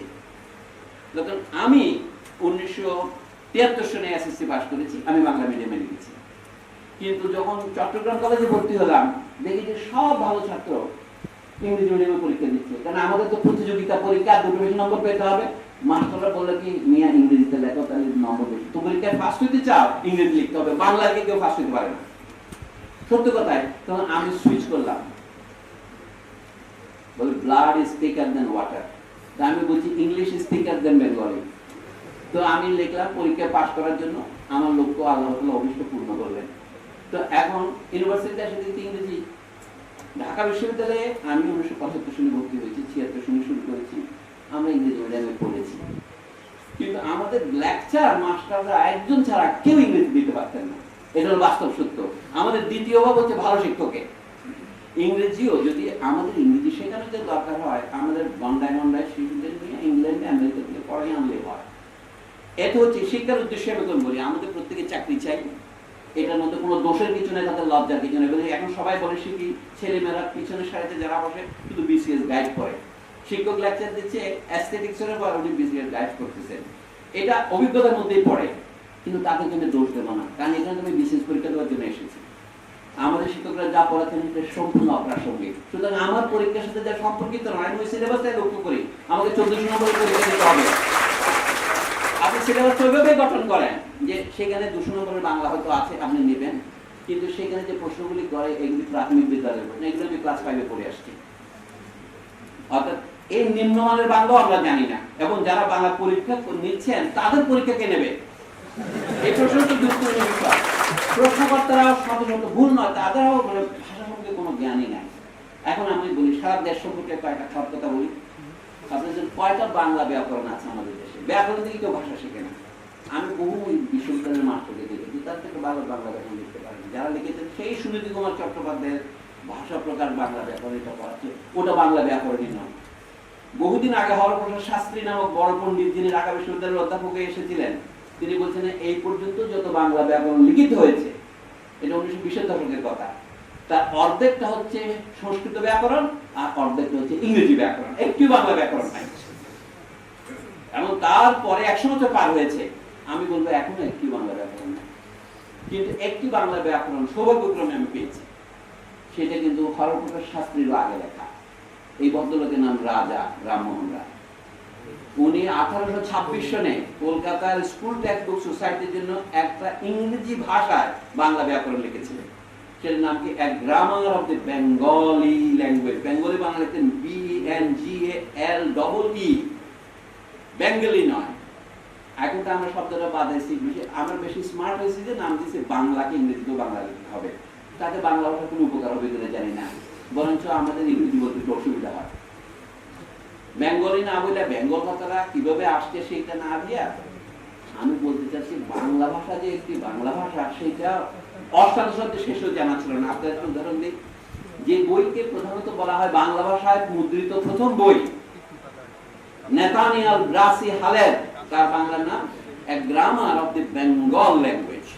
উনি ভূমিকা লিখছেন যে বাংলাদেশের যে একটা ভাষা আছে এটা আমরা জানতাম না, আমরা যেটা হিন্দি ভাষার একটা উপভাষা মনে করতাম। এখন দেখি যে বাংলাদেশের ভাষাটা হিন্দি নয়, মানে উর্দু নয়, হিন্দুস্তানি নয়। সুতরাং এটাকে কি নাম দেবো উনি বুঝতে পারছেন না, নাম দিয়ে দিলাম বাংলাদেশের ভাষা, নাম দিয়েছে বেঙ্গল ল্যাঙ্গুয়েজ। এরপরে নাম হয়েছে উইলিয়াম ক্যারির সময় 1800 দিকে নাম বেঙ্গলি ল্যাঙ্গুয়েজ, এবং রামমোহন রায় সেটা ফলো করে 1826 এটা লিখেছেন। এটা তিনি আবার 7 বছর ধরে বাংলা লিখেছেন গৌড়ীয় ব্যাকরণ। তখনও তিনি মন যে স্থির করতে পারেন নাই, বইয়ের উপরে লিখছেন গৌড়ীয় ভাষার ব্যাকরণ, ভিতরে লিখছেন গৌড়ীয় ব্যাকরণ, মানে এখনো মনটা ঠিক স্থির হয়ে গেল। এখন আমরা জানি না বাংলা ব্যাকরণ বলতে বলতে মন ভরে না, প্রাণ ভরে না, বলে বাংলা ব্যাকরণ বলবো না, বাংলা ভাষার ব্যাকরণ বলবো। অনেকেও জানে না বাংলা এবং ভাষাকে দুটো আলাদা শব্দ না এক শব্দ। সম্প্রতি অসীম চট্টোপাধ্যায়ের বই নিয়ে গতকালকে আমি আলোচনা করলাম, উনি একটা বিরাট বই লিখেছেন নকশাল বাড়ি নামা, এক শব্দ। তাহলে বলছে ভদ্রলোক আর যাই জানুক বাংলা জানেন না, কারণ বাংলা ভাষা জার্মান নয়, বাংলা ভাষা সংস্কৃত নয়, এই লেসনটা তিনি পান নাই। নকশাল বাড়ির সাথে তিনি বললেন কি নাম, যখন আমরা খোয়াব নামা এক শব্দ করি, তার যদি মনে করেন নকশাল বাড়ি নামা কোনো অসুবিধা নেই কি মানে, কিন্তু এতগুলি শব্দ একসাথে লেখার এই রীতিটা জার্মান, এই রীতিটা সংস্কৃত। বাংলা যে তার থেকে আলাদা হয়েছে এই জন্য যে বাংলা শুধুমাত্র আর্য গোত্রের ভাষা থেকে তৈরি হয় না। এইখানে আগে যে লোকজন ছিল তারা তো বোবা ছিল না, তারা কোনো না কোনো ভাষায় কথা বলতো। এই রাজশাহী অঞ্চলে বা জাপানের নবাবগঞ্জে এখানে যারা কথা বলতো মুন্ডারি গোত্রের, যাদেরকে সাঁওতাল বলা হয়, তাদের ভাষার প্রভাব বাংলায় এত বেশি, সংস্কৃত এখানে পুরোপুরি না। আমরা তাদের সংস্কৃতি বলতাম। বাংলার বিভিন্ন অঞ্চলে বিভিন্ন মানুষ বিভিন্ন ভাষায় কথা বলতো, এই জন্য আপনি সিলেটের ভাষা রাজশাহীতে বোঝেন না, রাজশাহীর ভাষা চট্টগ্রামে বোঝে না, অনেক কারণ আছে।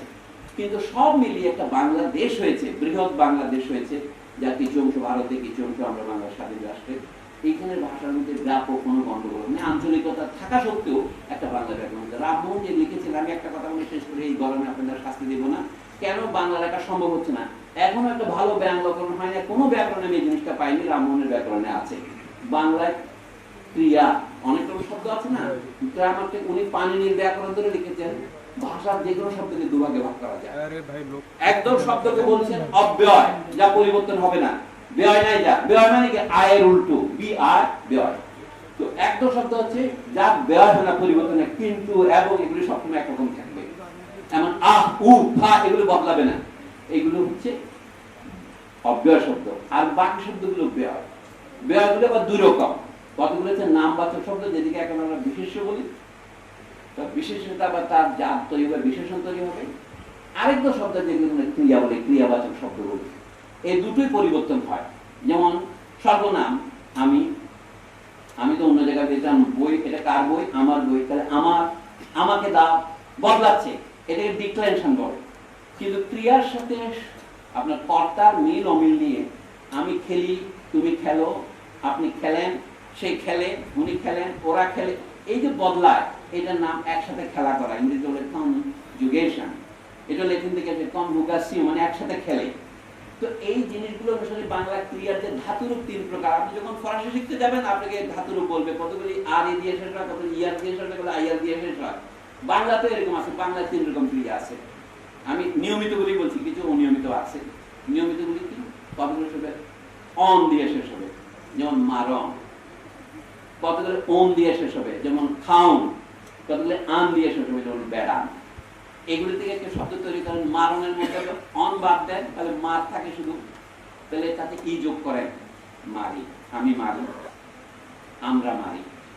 কিন্তু যখন যোগ করবেন অ, তখন থেকে তুমি মারো, এন হলে আপনি মারেন, এ যোগ করলে সে মারে। এইভাবে ক্রিয়া তৈরি হয়। একইভাবে আপনি তৈরি করতে হবে, যেমন বেড়ান, পাড়া বেড়ানি বলে না, বেড়ান একটা ভার্বাল নাম, অর্থাৎ ভার্ব থেকে নাম তৈরি হয়েছে, আমরা যেটাকে বলি ইনফিনিটিভ ফর্ম বলি। এইভাবে এই কাজটা রামমোহনই শুধু লিখেছেন, শুনেছি বাবু ব্যাকরণের কথা পাবেন না, মানে অন্য যারা লিখেছেন তারা বলেন না। বাংলায় কত প্রকারের উপসর্গ আছে, বাংলায় 55টা উপসর্গ, 56টা উপসর্গ আছে। আমরা সংস্কৃত থেকে বা 21টার কথা জানি, কিন্তু একই রকম বাংলা উপসর্গ আছে 20টা, বিদেশি আছে 15টা।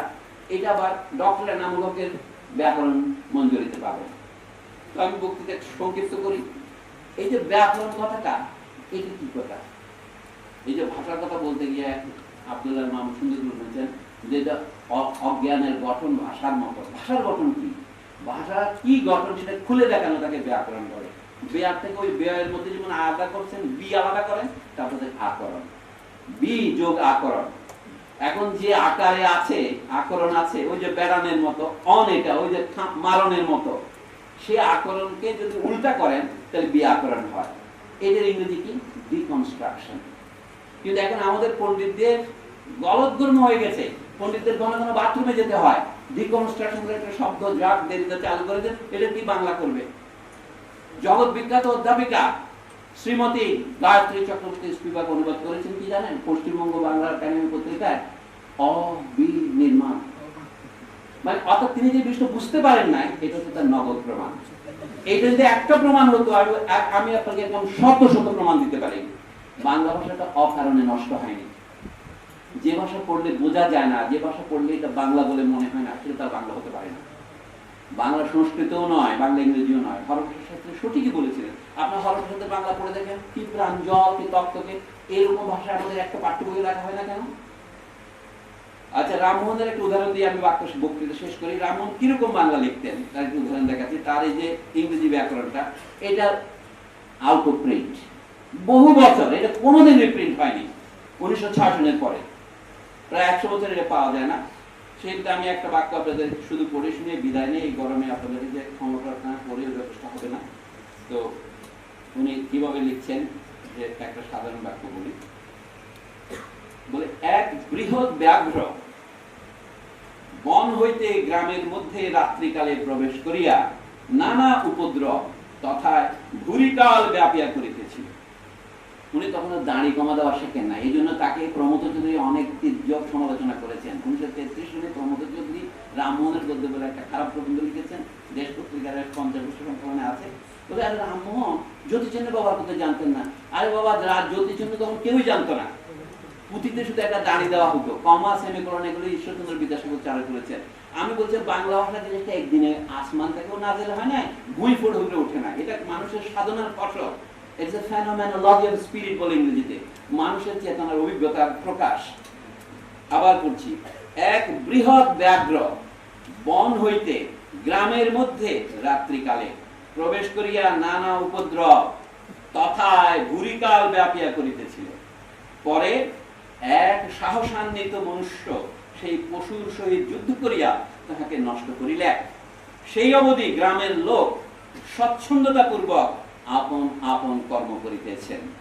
এটা সংস্কৃতমূলক সাধু বাংলা, কিন্তু এই বাংলায় কোনো অস্পষ্টতা নাই। আপনি শব্দগুলো বদলাতে পারেন, ব্যাঘ্রের জায়গায় বাঘ লিখতে পারেন, কোনো সমস্যা নাই। আমের জায়গায় আমরা যদি উনি লিখে থাকেন, সেজন্য তাকে ক্ষমা করবেন। তিনি পরে যে গদ্য লিখেছেন সেটা পড়ে দেখবেন আপনি বাংলায়, 7 বছর পরে আরো প্রাঞ্জল। এটা আমি প্রথম চেষ্টার কথাই বলছি। ইংরেজিতে উনি অনুবাদ করছেন এভাবে, a large tiger entering into a village by night from a forest। রাত্রিকালে গ্রামের মধ্যে, দেখেন কিন্তু সেন্টেন্স বদলে গেল, রাত্রিকালেটা ইংরেজিতে আগে আসলো, by night from a forest committed various mischiefs। এই দুষ্টামি বলবো আমরা, মিসচিফ করা, বাচ্চারা যে ঢিল মারে, এমনি নাম দিয়েছেন নানা উপদ্রব। এইটাই একমাত্র অনুবাদটা আমি বলছি না, একটা নমুনা মাত্র। mischiefs there for a length of time, ঘুরিকাল ব্যাপিয়া, আমরা কিন্তু ঘুরি বোঝের কথা বলি, ঘুরি কাল বলি না, অনেক কাল, অনেকক্ষণ ধরিয়া, for a length of time. তারপরে বলছে কি, আফটারওয়ার্ডস এ কারেজিয়াস ম্যান, সাহসান্বিত লোক। আমরা এখন বেশি করে বলি, উন্নীত না হলেও বলে, মানে সাহস যোগ হয়েছে যে লোকের সাথে। এখন সিম্পলি আপনি সাহসে বলতে পারেন। আমি বলছি বাক্য মানে শুধু শব্দ নয়, বাক্য মানে বাক্যের গঠন, বাক্যের আকরণটাকে যদি উল্টান তাহলে ব্যাকরণ বোঝা যায়। তাহলে বোঝা যাচ্ছে কি করছে, courageous man having combated with the animal put it to death। Bangla লিখেছে কি নষ্ট করিলেন, মানুষের জীবন নষ্ট করা মানে জিনিসটাকে খুন করা, হত্যা করা না লেগে নষ্ট করিলেন। তারপর from that time the inhabitants of the village have with comfort and engaged themselves in their respective professions। এখন আমরা প্রফেশনের বাংলা অনুবাদ করি কি পেশা, আগের কাল অনুবাদ করতে বৃত্তি। বৃত্তি মানে যেটা আপনি বারবার আওড়ান, বৃত্ত থেকে বৃত্তি এসেছে। আমি আজকে আমার বন্ধুদের সাথে আলাপে বলছিলাম, মাছি শব্দটা কোথা থেকে এসেছে। মাছ আসলে যে জিনিস ঘুম করে ছুটে যাবে তাকে মাছি বলে। ধন্যবাদ। আমিও মাছি বলতে এসেছিলাম, আপনাদের সকলকে শুনে দোয়া করবেন। আর কেউ যদি মন্তব্য করে এই গরমের মধ্যে আলোচনা না হয় ভালো, এবং অনেক সময় নেওয়ার জন্য আমি পুনশ্চ আপনাদের কাছে মার্জনা বুকে করছি।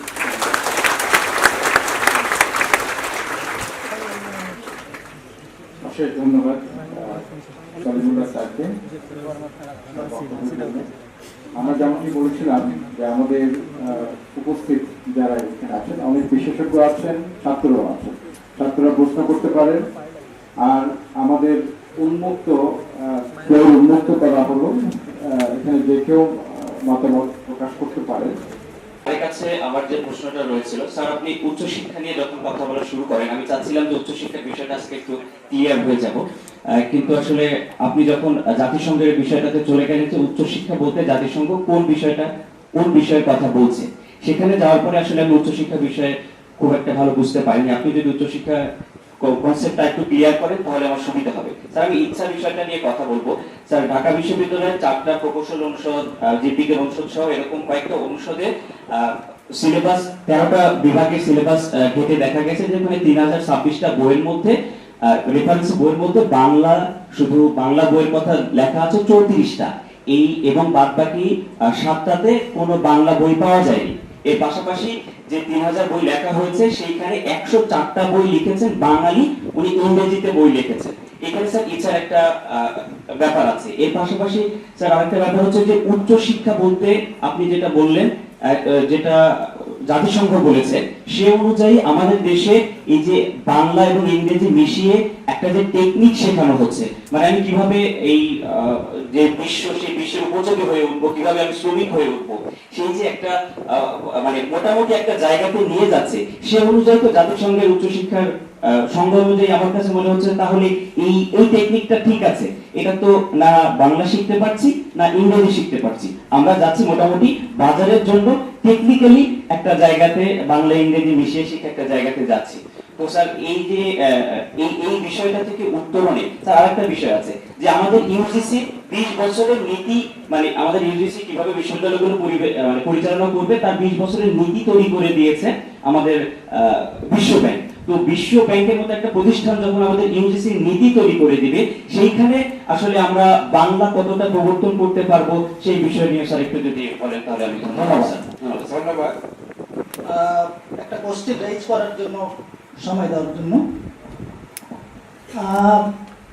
বাংলা ভাষার আমি যতটুকু বুঝি যে কি কি কারণগুলো, কি কি ফ্যাক্টরগুলো আসলে প্রভাব বিস্তার করছে, এবং এই যে যেমন বলা হচ্ছে যে বাংলা ইংরেজি মিলিয়ে বাংলিশ হয়ে যাচ্ছে। আমি যখন 2018 সালে মনোবিজ্ঞান বিভাগের সভাপতির পদে আসীন হলাম, তখন আমার মাথায় আসলো জগন্নাথ বিশ্ববিদ্যালয়, ঢাকা বিশ্ববিদ্যালয়, এই বিশ্ববিদ্যালয়গুলোতে বিশেষ করে ঢাকায় কয়েকটা মনোবিজ্ঞান বিভাগের ব্রাঞ্চ আছে।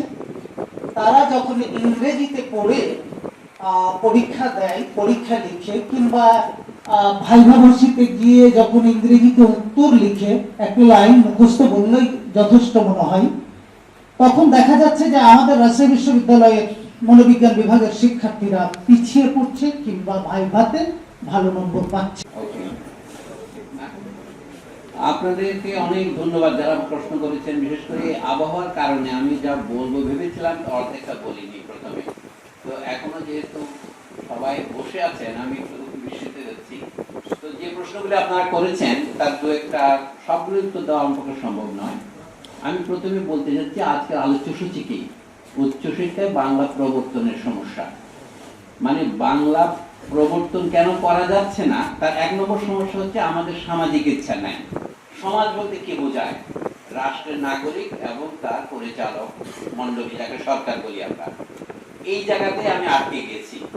কিন্তু তারপর তারও সমস্যা আছে, সেটা হচ্ছে উচ্চশিক্ষা বলতে কি বোঝায়, এটা হচ্ছে তার ব্যাপ্তি, কতটুকু পর্যন্ত গেলে উচ্চশিক্ষা হবে। আমি তো কারিগরি এবং পেশাগত বা বৃত্তিগত শিক্ষাতে আটকে আছি, আর যেতে পারিনি। আচ্ছা, প্রবর্তনের পথে বাধা কি? আমরা একটা বাধা নিয়ে আলোচনা করেছি, কারণ আলোচনার মধ্যে উঠেছে, আমার আগে যিনি বলেছেন দু তিনজন, তাদের বক্তব্য ছিল যে পাঠ্য বই একটা সমস্যা। তাহলে পাঠ্য বই আমাদের বহুদিন ধরে ইংরেজিতে পড়তে হবে। আমি আপনাদের একটা সংক্ষিপ্ত গল্প বলি, 1980 সনের কথা। নাইজেরিয়ার একজন বিখ্যাত ঔপন্যাসিক চিনুয়া আচিবি, যারা রেফারেন্স চান তাদের জন্য তার একটা বই আছে হোপস এন্ড ইম্পেডিমেন্টস। ইনি নোবেল পুরস্কার পাওয়ার মতো লেখক, যে কোনো ধারণা করতে পারেননি।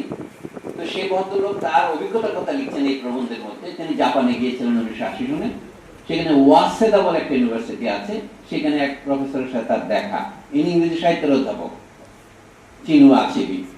থিংস ফল অ্যাপার্ট প্রভৃতি উপন্যাসের লেখক। তো উনি বললেন যে আপনাদের এখানে কি ভাষা পড়ানো হয় জাপানে? উনি বললেন আপনার একটা গল্প বলি।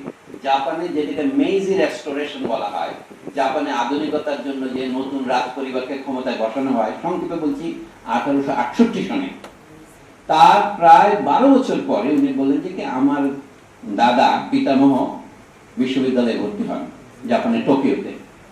তারপরে তিনি সেখানে তার যে লেকচার নোটগুলি আমাদের এখানে আছে, আমেরিকান শিক্ষকরা, ব্রিটিশ শিক্ষকরা এসে আমাদের এখানে পড়াতেন। জাপানি ছাত্রদের পড়াবার জন্য তারা পুরোপুরি সহায়ক শিক্ষক নিয়ে আসতেন। জাপান তখনও কিন্তু কলোনি হয়নি। তিনি বলেন আমার দাদার নোটগুলো সৌভাগ্যক্রমে রক্ষা করেছে, সবগুলো ইংরেজিতে। 1880 থেকে 1900 সন পর্যন্ত যে সমস্ত আছে সব। আমার বাবা পড়তে যান, অধ্যাপক সাহেব বলছেন 1920-এর দশকে। তার ডায়েরিগুলিও আছে, মানে ক্লাস নোট। অনেকে ক্লাস নোট পুরোপুরি রক্ষা করে, এবং সেগুলো দেখা যাচ্ছে অর্ধেকটা ইংরেজিতে, অর্ধেকটা জাপানিতে। আমি ইউনিভার্সিটিতে যাওয়া শুরু করেছি 1948 সনের দিকে, এবং আমার নোটগুলো আপনি দেখেন সবটাই জাপানিতে। অর্থাৎ 100 বছরের মধ্যে পাশ্চাত্যের সমগ্র সাহিত্যকে আমরা জাপানি ভাষার মাধ্যমে আত্মস্থ করেছি জাতিগতভাবে, কারণ এটা জাপানের কেন্দ্রীয় রাজনৈতিক নীতি ছিল, এবং জাপানের জনগণ বুঝেছিলেন। জাপানের ইংরেজি এখনো তারা এডওয়ার্ড সাইড বলতে পারে না, এডওয়ার্ডো সাইডো এভাবে বলে। আমরা উচ্চারণ নিয়ে অনেক বেশি আড়ম্বর আদিক্ষেতা করি। উচ্চারণ করবো, আমরা তো উচ্চারণটা ভুল করবোই। আসল কথা হচ্ছে আমাকে আপনি বোঝেন কিনা। আমি আসছি চট্টগ্রাম থেকে, ঢাকায় যখন প্রথম আসি অধ্যাপক আব্দুল্লাহ আবু সাইদের সাথে আমার দেখা হলো। উনি টেলিভিশনে তখন সপ্তবর্ণা বলে একটা অনুষ্ঠান করতেন, সেই 70-এর দশকের কথা। আমাকে তোমার উচ্চারণ এত চাটগাইয়া, এত বাংলায় হয় না মিয়া, তোমার তো টিভিতে নেওয়া যাবে না। আমি আমাদের টিভিতে নেওয়া যাবে না, এটা বুঝলেন কিভাবে? বলে তোমার কথা শুনে। আমি তাহলে তো হইলো, বুঝলেন তো আমাকে? এখনো বেঁচে আছেন আব্দুল্লাহ আবু সাইদ। তো বলছি যে ভাষার মধ্যে আমাদের আঞ্চলিক উচ্চারণ, অনেকে চাঁপাইনবাবগঞ্জের উচ্চারণ নিয়ে রাজশাহীতে ব্যঙ্গ করতে আমি শুনেছি। আমি তো 2 বছর ছিলাম এখানে 83-84-তে, আইন বিভাগে পড়াইতাম আমি। তো এইগুলি হচ্ছে অপসমস্যা, ওইগুলি মূল সমস্যা নয়। মূল সমস্যা হচ্ছে বাংলা ভাষায় কি আমরা আধুনিক সাহিত্য তৈরি করতে পারি? সাহিত্য বলতে উপন্যাস, কবিতা, গল্পের বাইরের যে সাহিত্য, যেটা ফ্যাক্টস লিটারেচার বলে, এইটার কথা আমি বলছি। এটা কঠিন, কিন্তু এটা অসম্ভব নয়, এই হচ্ছে আমার বক্তব্য। তাহলে এটা সম্ভব করতে হলে কি করতে হবে? আমাদের মাননীয় অধ্যাপক সাহেব যেটা বললেন এইটাই সত্য কথা, যে এর জন্য সংগঠিত উদ্যোগ দরকার। বাংলাদেশ স্বাধীন হওয়ার পর 4-5 বছর এই উদ্যোগটা ছিল, অন্তত কথায়, বাক্যে, কর্মে না হলো। আমার মনে আছে জাহাঙ্গীরনগর বিশ্ববিদ্যালয়ে একটা সিম্পোজিয়াম হয়েছিল। সিম্পোজিয়াম মানে ভোজসভা, আক্ষরিকতে অনেকে বসে একসাথে কথা বলে, কয়েকটা সেমিনার একসাথে হয়। তো সেখানে বলছিল বাংলা ভাষা প্রবর্তনের সমস্যা। আজকে 50 বছর পরেরও বেশি পরে আমাকে একই কথা বলতে হচ্ছে। তার মানে কি আমরা কি একই জায়গায় বৃত্তের মধ্যে ঘুরপাক খাচ্ছি? এখানে আমাদের ছোট ভাই যে কথা বলেছেন যে গ্লোবালাইজেশন বা বিশ্বজনীনতার জন্য বাধা, জাপানের বিশ্বজনীনতা কোনো বাধা হয়েছে? জাপানিরা জাপানি ভাষা ত্যাগ না করেও ইংরেজিতে তাদের গাড়িগুলি রপ্তানি করছে না? তাদের ইঞ্জিনিয়াররা আসা বাংলাদেশের মাতার বাড়িতে পারমাণবিক বিদ্যুৎ কেন্দ্র তো নয়, আমার তো জ্ঞান কম, হ্যাঁ, গভীর পোতাশ্রয় তৈরি করছে, বন্দর তৈরি করছে। সেটা তো সম্ভব। পোতাশ্রয় জাপানি ভাষায় করা যায়, বাংলায় করা যায়, দেখা যাচ্ছে। নাম যে ভাষায় দেন না কেন, বাংলাদেশের সমস্ত দোকানের নাম, প্রতিষ্ঠানের নাম সব ইংরেজিতে কেন? কালকে এক হোটেলে খাইলাম, গ্র্যান্ড রিভার ভিউ হোটেল। এই যে সবকিছু, রাজশাহী বিশ্ববিদ্যালয়ের নাম বাংলায় আছে, রাজশাহী ইউনিভার্সিটি আছে, কোনো অসুবিধা হচ্ছে? তাহলে আমাদের মেট্রো রেলের নাম প্রত্যেক স্টেশন প্রথমে বাংলায়, পরে ইংরেজিতে, কোনো অসুবিধা হচ্ছে? কিন্তু বিশ্ববিদ্যালয়ে হবে না কেন? এখন যে আপনি বলেছেন 31টা বা 34টা বই ওই বিজ্ঞানের 4টা বিষয় আছে, এটা অত্যন্ত শুভ সূচনা। প্রফেসর হারুনুর রশিদ ছিলেন, পদার্থবিজ্ঞানের উপর বেশ উঁচু মানের বক্তৃতা লিখতে পারতেন। যেমন নজরুল ইসলাম সাহেব বেশ ভালো বই লিখতে পারতেন।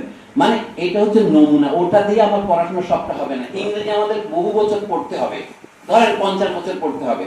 কিন্তু বাংলাদেশ স্বাধীন হওয়ার পর 50 বছরে যেটাকে আপনারা বলেন পথ নকশা, রোড ম্যাপ, সেটা কতটুকু এগুলাম আমি এটা হিসাব করতে চাই। এখন বাধাগুলির মধ্যে এটা হচ্ছে ইচ্ছার বাধা। ব্যাপ্ত উচ্চশিক্ষা বলতে যেহেতু আমাদের দেশে প্রকৃত প্রস্তাবে খুব বেশি নাই, সেই জন্য আমি এটা আলোচনা করি নাই। উচ্চশিক্ষা বলতে এখানে যা লেখা হয়েছে সেটা বলতে আমি রাজশাহী বিশ্ববিদ্যালয়ে যে শিক্ষা দেওয়া হয় সেটাকে বুঝি কথা বলতেছি। এটা প্রকৃত প্রস্তাবে জাতিসংঘের হিসাবে কারিগরি এবং বৃত্তিগত শিক্ষা। বৃত্তি মানে ভোকেশন। আপনারা যখন ডিগ্রি লাভ করেন তখন কি বলে, কনভোকেশন বলেন না? এটার বাংলা অনুবাদ করে কি, সনদ বিতরণী সভা। কিন্তু আসল অর্থ কি? কন মানে একসাথে, ভোকেশন মানে ডাকা। ভয়েস ভাইবা বুঝতে পারেন, একটা লেখা হচ্ছে ভোকা, ভোকাবুলারি বলেন। তো কনভোকেশনে একসাথে ডাকা হচ্ছে কোথা? You are being called to the profession. আইন যারা পাস করে ব্যারিস্টাররা তাদের বলে he is called to the bar. উকিলদের অ্যাডভোকেট বলা হয়, আগে বলে, অ্যাড মানে আগে, ভোকেট। ল্যাটিন একটু একটু জানলে ইংরেজি ভাষা বোঝা সহজ হয়, সংস্কৃত এবং ফার্সি একটু জানলে বাংলা বুঝতে সুবিধা হয়। অনেকে বলে যে বাংলা ভাষায় বিজ্ঞান লেখা যায় না। আমি বলছি যে আমি লিখতে পারবো না, কিন্তু যারা ওয়াকিবহাল, যারা জ্ঞানী, তারা চেষ্টা করে লেখা হবে। এখানে সদিচ্ছা একটা কথা আছে, ইচ্ছা করে সব কথাটা বাদ দিয়েছি, ইচ্ছাই হচ্ছে আসল কথা। এই বিষয়ে সবচেয়ে তুখর লেখা লিখেছেন সত্যেন্দ্রনাথ বসু, এবং তিনি সুনীতি কুমার চট্টোপাধ্যায়কে ধুলো করেছেন তার বক্তৃতায় 60-এর দশকের মাঝামাঝি। ওই বিজ্ঞান সংকটে আছে বলে, নাম নেয় না বলে জাতীয় অধ্যাপক হিসেবে বললে দেশের শিক্ষার মাধ্যম ইংরেজি করতে হবে। অর্থাৎ এই যে উডের ডেসপাচের কথা লোকে বলে, 1854 সালে ইংরেজ সরকারের যে শিক্ষানীতি ঘোষিত হয়েছিল সেখানে কোথাও বলেনি প্রাথমিক বিদ্যালয়ের পড়াশোনার মাধ্যমে ইংরেজি করতে হবে। তারা বলছে নিজেদের ভাষা বলতো, ওরা একটু মানে ঘৃণিত ভাষায় বলতো না, বুঝে বা না বুঝে ভারনা কুলার বলতো। ভারনা মানে কি? বাংলা যেটা বর্ণ বলে, আমরা এখন বর্ণ হিন্দু বলে, যারা উঁচু বর্ণের হিন্দু, ব্রাহ্মণ, বৌদ্ধ, কায়স্থ, তারা মনে করতো নিম্ন বর্ণের হিন্দু কিন্তু বর্ণ বলতো। এই যে ইংরেজিতে লেখেন VERNA, এটা উচ্চারণটা বার্না, এইটা হচ্ছে বাংলা বর্ণ শব্দটার একেবারে অতি বিকৃত রূপ। বার্না কুলার মানে বর্ণের ভাষা, মানে দাসেদের ভাষা। এটা আমি খুব ল্যাটিন পণ্ডিত তা নয়, এটা জওহরলাল নেহরুর বই তো পাবেন এর মিনিং। অর্থাৎ আমাদের দোষী, আমরা গরিব জনগণের ভাষায় পড়াতে হবে। এটা দিকে 1854 সনে যে আমরা এই যে এমপিও চালু করেছি, মঞ্জুরি কমিশন কথাটা বলেছি, সেটাই। যা হোক, ইংরেজরাও কখনো আমাদের বিদ্যালয় থেকে বাংলা তুলে দিতে চায়নি। আমি কথা তো শেষ করতে পারি না, শুধু শুরু করতে পারি। আমার কাজ শুরু করার বাকিটা আপনারা শেষ করবেন। আশুতোষ মুখোপাধ্যায় অনেক খারাপ কাজ করেছেন, তার নিন্দা আমি ভোগ করেছি, ভবিষ্যতে ইনশাআল্লাহ আর করে যাব। কিন্তু আজকে একটা প্রশংসা করি, উনি বলেছেন যে একদিন বাংলায় মাধ্যমিক পরীক্ষা দেওয়া যাবে। সেটা 1940 সালে চালু হলো। বাংলায় এবং হিন্দুস্তানিতে মানে উর্দুতে এবং ইংরেজিতে, তিনটাতে ম্যাট্রিক পরীক্ষা দিলে বৈধ গণ্য হবে। এই যে আপনি বলেন বাংলা মিডিয়ামে আমরা যেহেতু উনি পড়েন নাই, কিন্তু আমরা পাকিস্তানের অসময় কি করলাম, বাংলার পক্ষে, বাংলা রাষ্ট্র হবে কথাটার মানেটা কি?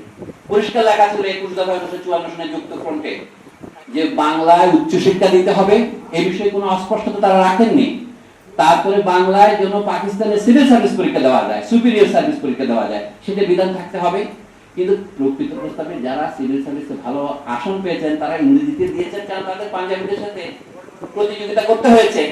এই সমস্ত কথা আপনারা জানেন, আমার মনে হয় চর্বিতে চটন করার দরকার নেই, আমি বলে বাদ দিলাম। ইংরেজি চালু রয়েছে এবং সেটা চলেছে। এখন তার সাথে যুক্ত হয়েছে নতুন আলামত বা উপসর্গ, নতুন লক্ষণ। সেটা হচ্ছে পৃথিবীর বাইরে আমাকে চাকরি পেতে হবে। আমি পরিষ্কার করে একটা জিনিস আলাদা করতে চাই। আমার আলোচ্য সূচি হচ্ছে বাংলার মধ্য দিয়ে আমরা উচ্চশিক্ষা নেব কি নেব না। আমি এই কথা বলি না যে আমরা ইংরেজি শিখবো কি শিখবো না, ইংরেজি আমাকে শিখতেই হবে। একটা কথা আছে, দেশের বালাই পীর কেউ ছাড়ে না। সুতরাং ইংরেজি তো এখন দেশের বালাই, পৃথিবীর বালাই। আমরা একটা সাবজুগেটেড কান্ট্রি, মানে আমরা প্রাক্তন উপনিবেশ, জাপানের মর্যাদায় আমরা পৌঁছি নাই। আমাদের ভাষাকে তাই বলে কি আমরা আত্মসমর্পণ করবো বিনা যুদ্ধে? বলা আছে না, বিনা যুদ্ধে নাহি দিব সূর্যগ্র মেদিনী। আমরা বিনা যুদ্ধে মেদিনী দিচ্ছি কেন? আচ্ছা এখন বলি, বিশ্ববিদ্যালয় শিক্ষার উদ্দেশ্যটা কি? দুটো উদ্দেশ্য আছে।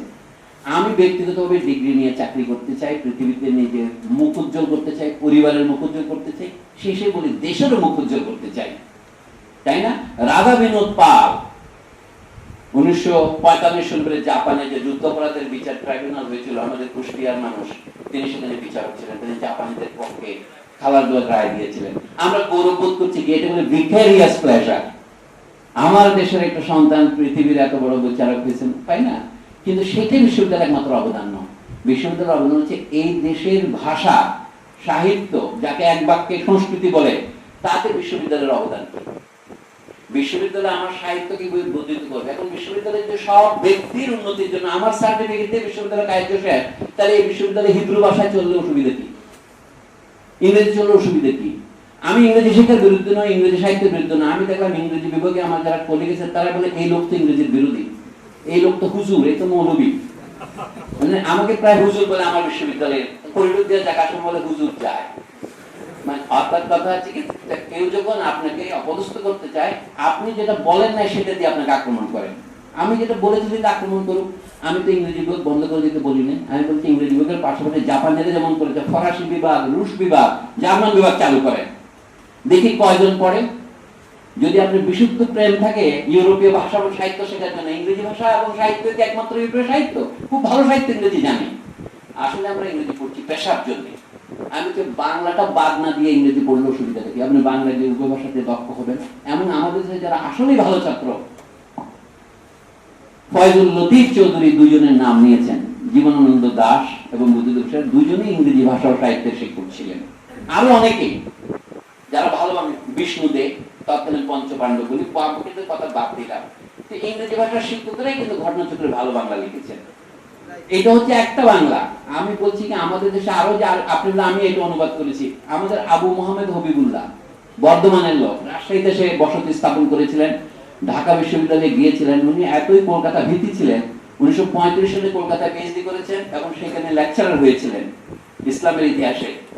50-এর পরে তিনি ঢাকায় এসে আর কখনো কলকাতায় যাননি। 1971 যখন পাকিস্তান সরকার তার বিচার করে অনুপস্থিতিতে যাদেরকে তার কারাদণ্ড দিতেন তাদের একজন, কিন্তু তিনি ভুলেও সীমান্তের ওপারে যাননি।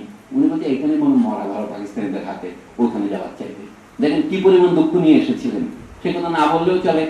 তিনি আল বিরুনির ভারত তত্ত্ব, যেটাকে আমরা কিতাবুল হিন্দ বলি, সেটা বাংলায় অনুবাদ করেছেন মূল আরবি থেকে। আমাদের যারা সিরিয়াস অনুবাদ, আগা মাহাদি হুসাইন, যিনি আরবি থেকে ইবনে বতুতা বৃত্তান্ত যে রাহলা অনুবাদ করেছিলেন ইংরেজিতে, ওটা বরোদা থেকে প্রকাশিত হয়েছিল। অনুবাদ যদি একটা হয় সেখান থেকে আরেকজনে করতে পারে। ইতিহাসের ছাত্রদের জন্য বলছি, আবু মোহাম্মদ হবিবুল্লাহ বাংলাতেও চমৎকার প্রবন্ধ লিখতেন।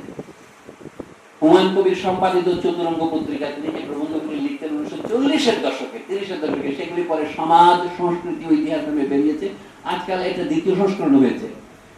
অর্থাৎ আমার বক্তব্য হচ্ছে এটাই, বাংলায় উচ্চমানের বিদ্যা লেখা যায় না, এটা হচ্ছে উচ্চশিক্ষা। হবিবুল্লাহ কি উচ্চ পর্যায়ের পণ্ডিত আমাদের দেশে বেশি জন্মাননি। শহীদুল্লাহ সাহেবের নাম আমরা সকলেই জানি।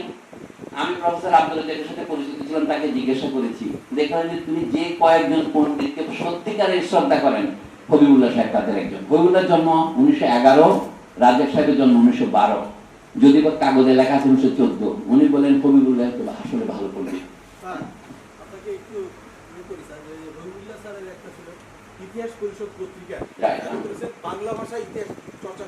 ধন্যবাদ, আমি জানি সেটা। খুব ধন্যবাদ বলার জন্য। ওনার ছাত্র ছিলেন যেমন ধরেন মমতাজুর রহমান তরফদার, উনি ইংরেজিতে হোসেন শাহী বেঙ্গল লিখেছেন, 12 বছর ব্যয় করেছেন। আমি বলি, স্যার এত বছর লাগলো কেন? বলে হবিবুল্লাহ সাহেবের ছাত্র কিনা, ছাড়ে না তো। মানে তারপরেও প্রত্যেক মানুষের মধ্যে গবেষণা। উনি বাংলাতেও লিখেছেন, ইংরেজিতেও লিখেছেন, বাংলাতেও লিখেছেন। যা বিশ্ববিদ্যালয়ের শিক্ষা প্রবর্তনের ক্ষেত্রে প্রধান বাধা আমি বললাম আমাদের উচ্চমানের গবেষণা। কিন্তু এটা মনে করলে চলবে না, পৃথিবীতে যত প্রবন্ধ আগে ইংরেজিতে লেখা হয়েছে, ফরাসিতে লেখা হয়েছে, সেগুলো সব বাংলা অনুবাদ হবে না। তরফদার সাহেব বুড়া বয়সেও ফরাসি শিখেছিলেন, হবিবুল্লাহ সাহেব রুশ শিখেছিলেন। আমি যে যারা জ্ঞান অন্বেষী তাদের সাহায্য করে তো বিশ্ববিদ্যালয়ের দায়িত্ব, আমাদের বিশ্ববিদ্যালয়ের দায়িত্ব দিচ্ছে না। একজন আমাকে একটা প্রশ্ন দিয়েছেন, বেসরকারি উদ্যোগে বিশেষজ্ঞদের নিয়ে অনুবাদ চর্চা করার পরিকল্পনা আছে কি না জানি না, আমি তো সরকার নই, বেসরকারিও নই, আমি তো কোথায় আমি জানি না, তবে এটা হওয়া উচিত। অনুবাদ পরিকল্পনা করে হয় কিনা জানি না, কিন্তু কোন কোন সময় ইতিহাসে হয়েছে। আমরা আরবদের ইতিহাস জানি কি করে, how the Arabs made Greek science Arab, এবং how Europeans made Arabic science European. এগুলি বলে শেষ করা যাবে না। সোজা কথা, যদি আপনি প্রয়োজনটা অনুভব করেন, আপনার যদি চাহিদা হয়, এটা যোগান দেওয়ার মতো প্রতিভা আমাদের জাতীয়গতভাবে আছে, ব্যক্তিগতভাবে আমার না থাকতে পারে। এই যে বিশ্বাসটা আমি উৎপাদন করতে চেয়েছি, তাহলে বাস্তব সমস্যাগুলো কি? সংগঠনের সমস্যা, উদ্যোগের সমস্যা, সরকারি না বেসরকারি না ব্যক্তিগত। এখন যে কাজগুলোর কথা বলছি অধিকাংশ ব্যক্তিগত। এখন বিশ্বব্যাংক প্রভৃতি সংগঠনের অনুমোদন ছাড়া আমরা বিশ্ববিদ্যালয়ে পড়াতে পারছি না। আমি কি পড়াবো এটা আগের থেকে সিলেবাস কোর্স আউটলাইন দিতে হয়, এটা হচ্ছে কন্ট্রোল করার পদ্ধতি। সেটা সত্যি আমি মনে করি সেটা আমরা আমাদের ভালো শিক্ষা দিতে পারবো। বাংলায় যদি মনে করেন আমাদের এখন দ্বিতীয়বার পরিশ্রম করতে হচ্ছে, বিশ্ববিদ্যালয়ে তারা যদি বলে হ্যাঁ বক্তৃতাটা ইংরেজিতে দেন, আচ্ছা দিলাম, কিন্তু তারপরে বাইরে এসে আমার বাংলা লেখাটাকে বাধা দিতে পারবে না। সে বাধা দিতে কোন জায়গায়? যদি স্কোপাস ইন্ডেক্স করা জার্নালে আপনার লেখা ছাপা না হয়, আপনার প্রমোশন হবে এবং পদোন্নতি হবে না। স্কোপাস ইন্ডেক্স জার্নাল কি? এগুলো সবই ইংরেজি ভাষায়। আমি জিজ্ঞাসা করলাম আমার এক সহকর্মীকে, যিনি এই সেন্টারের প্রধান আমার বিশ্ববিদ্যালয়ে, এশিয়াটিক সোসাইটি অফ বাংলাদেশের ইংরেজি এবং বাংলা জার্নাল আছে, এটা কি স্কোপাস ইন্ডেক্স? বলে একটাও না, ইংরেজিটাও না। আচ্ছা ঢাকা বিশ্ববিদ্যালয় পত্রিকা? বলে এটাও না। Dhaka university studies? এটাও না। মানে বাংলাদেশে এগুলো কোনোটাই নাই। কোন একটা বিশ্ববিদ্যালয় নাকি করেছে, প্রাইভেট বিশ্ববিদ্যালয়। সুতরাং এগুলিতে লিখলে আপনার প্রমোশনে কোনো লাভ আসবে না। এই জিনিসটা ন্যায়সঙ্গত কিনা, এই প্রশ্নটা তোলা উচিত কিনা আপনারা বলেন। তো অনেকে বলছে কি আপনি অন্য জায়গায়, এখন সমস্যা হয়েছে যে সমস্ত বিশ্ববিদ্যালয়ে বাংলা বিভাগ পড়ানো হয়, তো বাংলা বিভাগের শিক্ষকরা ইংরেজিতে লিখবে কেন? আমি বলতে চাচ্ছি ইংরেজিতে যেটা বলে এনেবলিং এনভায়রনমেন্ট, সেটা এখন অভাব আছে। এটার জন্য একটা জাতীয় নীতি দরকার। সেই জাতীয় নীতি আসবে না যদি আপনাদের আওয়াজ না ওঠে। তারপরে অনেকের মধ্যে প্রশ্ন হচ্ছে কি তাদের শিক্ষার মান কি পড়ে যাবে না? বক্তব্য হচ্ছে যারা আমাদের এখন বাংলায় পড়তে দাবি করছি আমি ইংরেজি জানি না, এই বোবা তারা দিতে চায়। আমরা যারা বিদেশ থেকে একটা দুটো প্রবন্ধ প্রকাশ করে ডিগ্রি লাভ করেছি, তাদের তো এটা বলতে পারছে না। কিন্তু এই দেশে থেকেও আমি যদি ইংরেজি নাও জানি, আমার গবেষণার মান উন্নত মানের হতে পারে, সেইটা প্রতিষ্ঠিত করতে হবে। এই জন্য উচ্চশিক্ষার কথা আমি বেশি আজকে বলি না, শুধু বলছি ছাত্রদের মধ্যে ইংরেজি শেখাটা ভীতিকর হতে পারে, সেই বলে সে ইংরেজি শিখবে না তা নয়। আমি একটা উদাহরণ দিয়ে শেষ করি। ডাক্তারি অথবা ইঞ্জিনিয়ারিং আমরা কি সবাই পড়ি? দেশে তো ডাক্তার দরকার, দেশে তো স্থপতি দরকার, দেশে তো ইঞ্জিনিয়ার দরকার, সবাই তো বলবো না। কাজে ইংরেজি জানা অনেক বিশেষজ্ঞ আমাদের দরকার, এই সত্যি তো সন্দেহ নেই। তাহলে সবাইকে ইংরেজি বিশেষজ্ঞ হতে হবে এমন তো কোনো কথা নেই। এখন অথচ সবাই বলছে কি এটা অধিকার। ডক্টর আহমদ শরীফ বলতেন তো বড় লোকের ছেলেরা সব কিন্ডারগার্টেনে পড়বে, তারা ইংলিশ মিডিয়ামে পড়বে, আর তুমি গরিবের ছেলেদের ইংরেজি শেখার অধিকারটা হরণ করতে চাও মিয়া? এটা উনি বলতেন। উনি ইংরেজি শিক্ষার গণতান্ত্রিকরণ করতে হবে। ওনার বক্তব্য হচ্ছে সবকিছু সমবন্টন করতে হবে। তাহলে ইংরেজি সমবন্টন করবো না কেন? কথাটা ফেলা যাবে না। রাজশাহী বিশ্ববিদ্যালয় এখানেও, এই যে এখানে লাভলু ভাই আছেন, ওনার কাছে গল্প শুনেছি আমি, যে ওনারাও একটা ইংরেজি মিডিয়াম স্কুল করতে চাইছিলেন যেন ছেলেমেয়েরা ভালো হয়, ওই প্রতিযোগিতায় ভালো করে। উনি কি কি বাধার সম্মুখীন হয়েছিলেন সেটা একদিন তার মুখেই শুনুন, আমি আর কি বলবো। কিন্তু এখানে কতগুলো ভুল বুঝে বোঝাচ্ছে। আমি বলছি নীতির স্তরের কথা। যাও কথা তো আমি সবার কথার উত্তর দিতে পারছি না, অনেক কথা আমি জানিও না। আমি এখানে সমাধান নিয়ে আসি নাই। উনি আমাকে বলেছিলেন সংকট উত্তরণ, আমি উত্তরণ নয়, আমি অবতরণ করতেছি, নেমে যাবো। আমি আবার অবতরণ বলি। উনি জিজ্ঞেস করলেন আপনি সাধু ভাষা লেখেন কেন? বাংলা ভাষা লেখার অনেক সমস্যা, সাধুরীতির সমস্যা আছে, চরিত্রের সমস্যা আছে, আঞ্চলিকতার সমস্যা আছে, উচ্চারণের সমস্যা আছে, বাক্য গঠনের সমস্যা আছে। আমি প্রাঞ্জল বাংলায় দর্শন আলোচনা করা যায় কিনা, সেটা আমাদের দার্শনিকদের লেখা বইগুলি পড়লে বোঝা যায়। আমি সবিনয় স্বীকার করছি, অধিকাংশ বই পড়ে আমি প্রীতি বোধ করি না, আমি প্রীত হই না। রবীন্দ্রনাথ ঠাকুর ঠিক দার্শনিক নন, যদিও তিনি ভারতীয় দার্শনিক কংগ্রেসের সভাপতি হিসেবে বক্তৃতা দিয়েছেন কয়েকবার, মানুষের ধর্ম বলে অক্ষরে বক্তৃতা দিয়েছেন, ইংরেজিতে রিলিজিয়ন অফ ম্যান। সেইগুলি পড়লে একটা বাড়তি লাভ হয়, এটার নাম প্রসাদ গুণ। সত্যেন্দ্রনাথ বসুর প্রত্যেকটা বাক্য আমি পড়তে পারি, জগদীশ চন্দ্র বসু সেইভাবে অব্যক্ত লিখেছেন, প্রত্যেকটা বাক্য পড়া যায়। মেঘনাথ সাহার গদ্য প্রত্যেকটা পড়া যায়, কিন্তু আমার গদ্য আপনি পড়ে বুঝতে পারছেন না কেন? এটা আমার অযোগ্যতা ছাড়া কিছুই না। স্বীকার করতে দোষ কি? আবু মোহাম্মদ হবিবুল্লাহ বাংলা আমি পড়তে পারি, এটা ও অত উঁচু স্তরের নয়, কিন্তু মোটামুটি শুদ্ধ বাংলা আপনি লিখতে পারেন। হুমায়ুন কবির, আমি হুমায়ুন কবির, কাজী আব্দুল উদ্দুদ, এদের বই শুধু পড়ি নাই, এদের অনেক সমালোচনা করেছি, আমার তো বদনাম আছে। কিন্তু আমি কেন সাধু ভাষায় লিখি? আমি 45 বছর বয়স পর্যন্ত চলিত ভাষায় লিখেছি, দেখে বই 200 কপির বেশি বিক্রি হয়। মানে তো সার্ভাইভাল প্রিন্সিপাল আছে। এখন সাধু ভাষা লেখা শুরু করছি, বইয়ের বিক্রি ধীরে ধীরে বাড়ছে। It is a market that determines, না সচরাচর বাজারে নির্ধারিত হয়। আপনি তো কোনো জিনিস বুঝতে না পারেন, এলোমেলো করে লেখেন। এই যে আমাদের এখানে প্রথম দিনে বক্তৃতা দিয়েছে, শ্রদ্ধা সহকারে বলছেন, আমি একটু এলোমেলো বললাম। প্রথম লেখা আমাদেরকে এলোমেলো হয়, তো সেই বই না চললে মানুষকে দোষ দেওয়া যায় না। আমি শেষ বিচারে সব মানুষ একসাথে ভুল করে না, অন্তত আমাদের রাজনৈতিক ইতিহাস তাই বলে।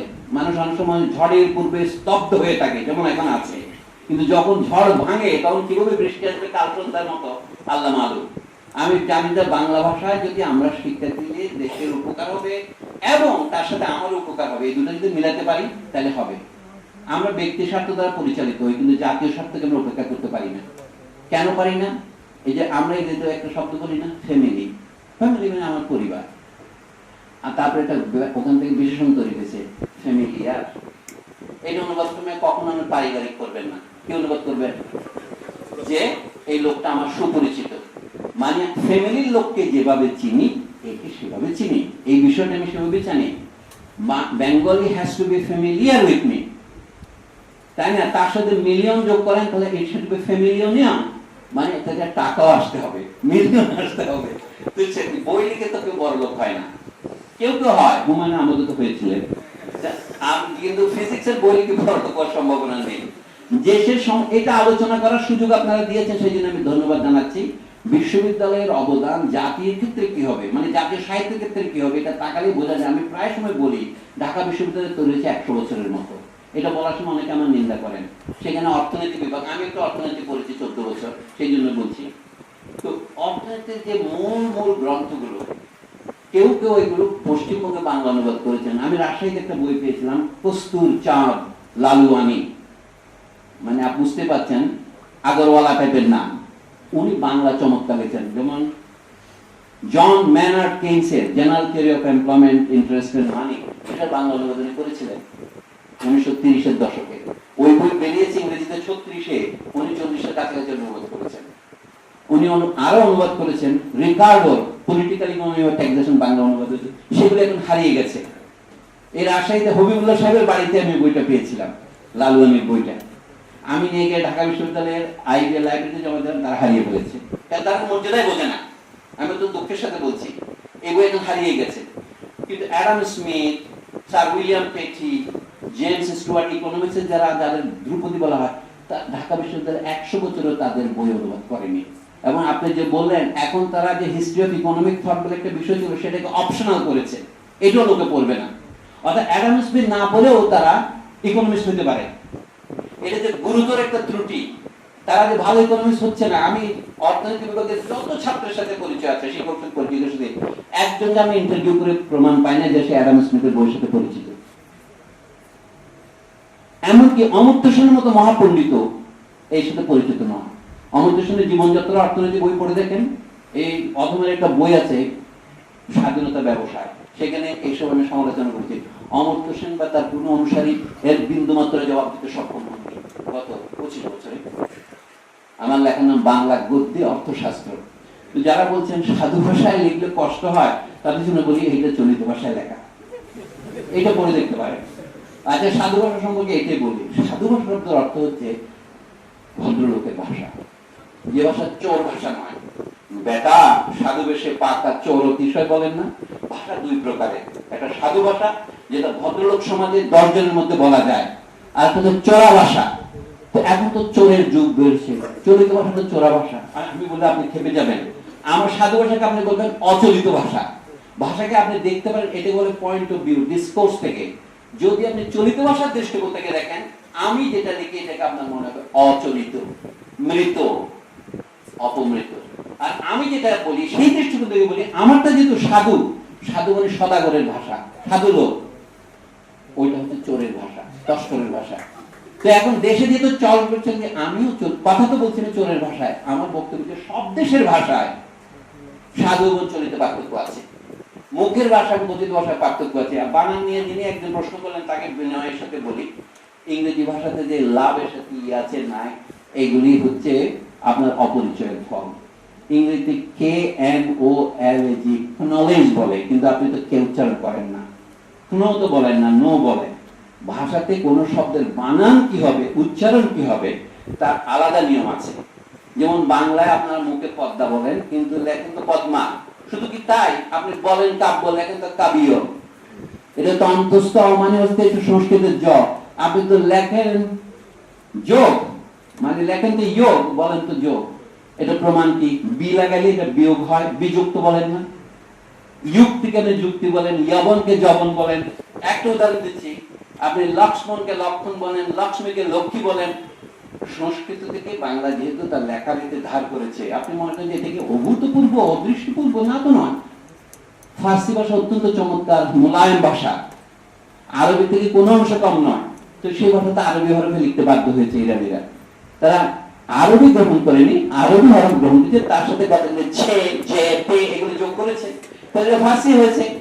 তো এই জন্য বলছি যে একটা ভাষা আরেকটা ভাষার থেকে যখন ধার করে, তখন তার কিছু রীতি তাকে মেনে চলতে হয়। তারপরে বাংলা যে সংস্কার হচ্ছে না তা নয়। এই যে রসইটা নিয়ে যিনি দীর্ঘ ইয়ে করছেন, আপনার মনের দুঃখ গোছাবার জন্য রবীন্দ্রনাথ ঠাকুর কয়ে আবার দীর্ঘইকে দেওয়া শুরু করেছেন। মানে একটা ভাষার সংস্কার নীতি যারা করেন তাদের তো জানতে হবে। আমি কার্ল মার্কসের উদ্ধৃতি পুনরায় করছি, দি এডুকেটর উনি বলেন himself needs to be educated। তা আমাদের শিক্ষকদের তো শিক্ষিত হতে হবে। বাংলা একাডেমি যারা চালাচ্ছেন তারা তো মানব সন্তান, একটা কমিটি হলেই লোক সমস্ত প্রমাদ মুক্ত হয় না। বাংলা ভাষার বানানি তাদের উদাহরণ দিয়ে, তারা যে বাংলা ভাষা কত ভালো জানেন তার প্রমাণ। তারা বলছেন খাঁটি সরিষার দই বলা যাবে না, খাঁটি গরুর দুধ বলা যাবে না। তার মতন রায় দিয়েছেন কি, আহমদ শরীফ সাহেব তাদের জড়িত আছেন, আনিসুজ্জামান সাহেব তাদের জড়িত ছিলেন, কে ছিলেন না। এই ভদ্র 5 জন তিনি একটা কমিটি করেছে বাংলা একাডেমি 80 দশকে। এটা হচ্ছে কলকাতার অনুকরণ। কি করেছে তারা, করার পরে কলকাতা করেছে, কিন্তু ভিতরের সঙ্গত আমি জানি। আনন্দবাজার পত্রিকা, প্রথম আলো পত্রিকা, পশ্চিমবঙ্গ বাংলা একাডেমি, এখানকার বাংলা একাডেমি এটা করলো কেন? কলকাতা বিশ্ববিদ্যালয়ের বাংলা বিভাগে তারা দাবি করেছিল এই প্রবর্তনগুলি করতে। অসিত কুমার বন্দ্যোপাধ্যায় যিনি খারাপ কথা বলেছেন, তিনি কিন্তু বলেন এটা করা যাবে না, কয়েদের বইতে দেওয়া যাবে না। কলকাতা বিশ্ববিদ্যালয় 1936 সালে 3টা কমিটি হয়েছিল, তখনই এটাকে প্রত্যাখ্যান করেছিল।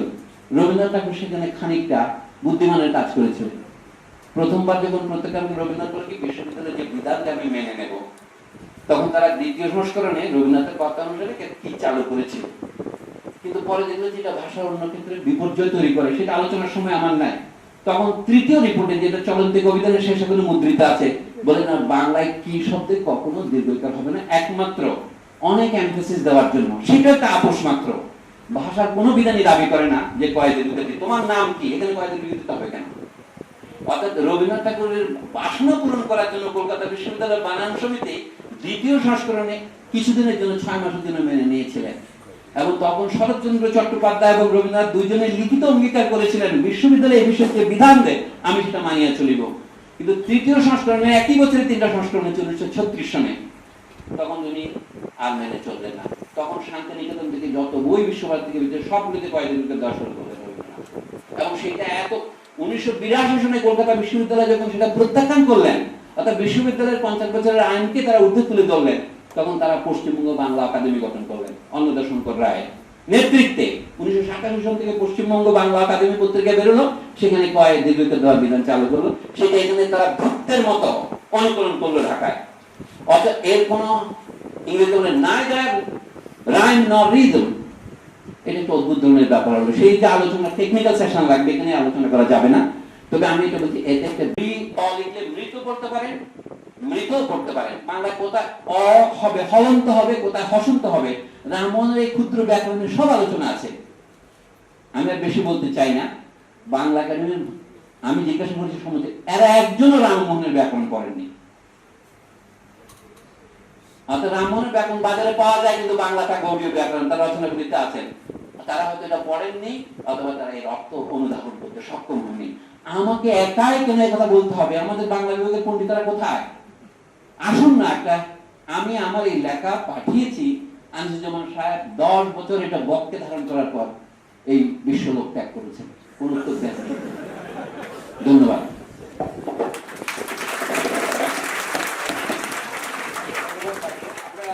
দুঃখ প্রকাশ করছি, অনেকেই প্রশ্ন করতে চেয়েছেন, আমরা আজকে আর সুযোগ পাচ্ছি না। আমরা আপনাদের কাছে অদাবদ্ধ, স্যার বলেছেন একটু বসেন আপনারা, জাস্ট 2-3 মিনিট। জি স্যার, স্যার বলেছেন অবতরণ করলেন রাজশাহীতে, রাজশাহী বিশ্ববিদ্যালয়ে তিনি আসবেন আবারও। আমরা অনুষ্ঠানের শেষ পর্যায়ে মাগরিবের সময় চলে যাচ্ছে, আমাদের শুধুমাত্র সভাপতি মহোদয়ের বক্তব্য বাকি আছে। সভাপতি স্যারকে অনুরোধ করছি তার সমাপনী বক্তব্য প্রদান এবং সেই সাথে অনুষ্ঠানের সমাপ্তি ঘোষণা করা। আসসালামু আলাইকুম। আসলে আমরা অনেকক্ষণ থেকে শুনছি এবং আমাদের আজকে যে মূল বক্তা তার বক্তব্য নিশ্চয়ই আই ওপেনারের মতো ছিল। আমরা অনেক নতুন জিনিস শিখলাম এবং অনেক নতুন জিনিস জানলাম। আমি একটু সবার মনোযোগ আকর্ষণ করছি, যারা চলে যাবেন তারা চলে যাবেন, কিন্তু যারা আছেন তারা একটু বসবেন। আমি খুব অল্প সময় নেব, 2-1 মিনিট সময় নেব। আমি যে জিনিসটার উপরে ফোকাস করব 2-3 মিনিটের মধ্যে আমি শেষ করব, সেটা হলো উচ্চশিক্ষায় বাংলা প্রবর্তনের সমস্যা। আমি ঠিক এই সমস্যা নিয়েই খুব অল্প 2-1টা কথা বলবো। এবং আমি অনেকেই জানেন পদার্থবিজ্ঞানের ছাত্র। আমি সমাজ, ভাষা, শিক্ষা এর সবকিছুই আসলে একজন পদার্থবিজ্ঞানের ছাত্রের চোখ দিয়েই দেখি। আমি দাবি করি না যে এই দৃষ্টিভঙ্গি একটা পূর্ণাঙ্গ দৃষ্টিভঙ্গি, কিন্তু এটাই আমার সেকেন্ড নেচার যে আমি একজন পদার্থবিজ্ঞানের ছাত্র হিসাবে এই সমস্যাগুলো দেখি। কাজে আমি যে কথাগুলো বলবো সেগুলো হয়তো অনেক কিছুর সাথেই কিছুটা কি বলবো যে একটু কনফ্লিক্টিং হবে, কিন্তু আমার মনে হচ্ছে কথাগুলো বলা দরকার। আমি মনে করি না বাংলাদেশের উচ্চশিক্ষায় বাংলা প্রবর্তনের যে সমস্যা, আমার পদার্থবিজ্ঞানের দৃষ্টিভঙ্গি থেকে এখানে ব্যাকরণের কোনো বড় ভূমিকা আছে।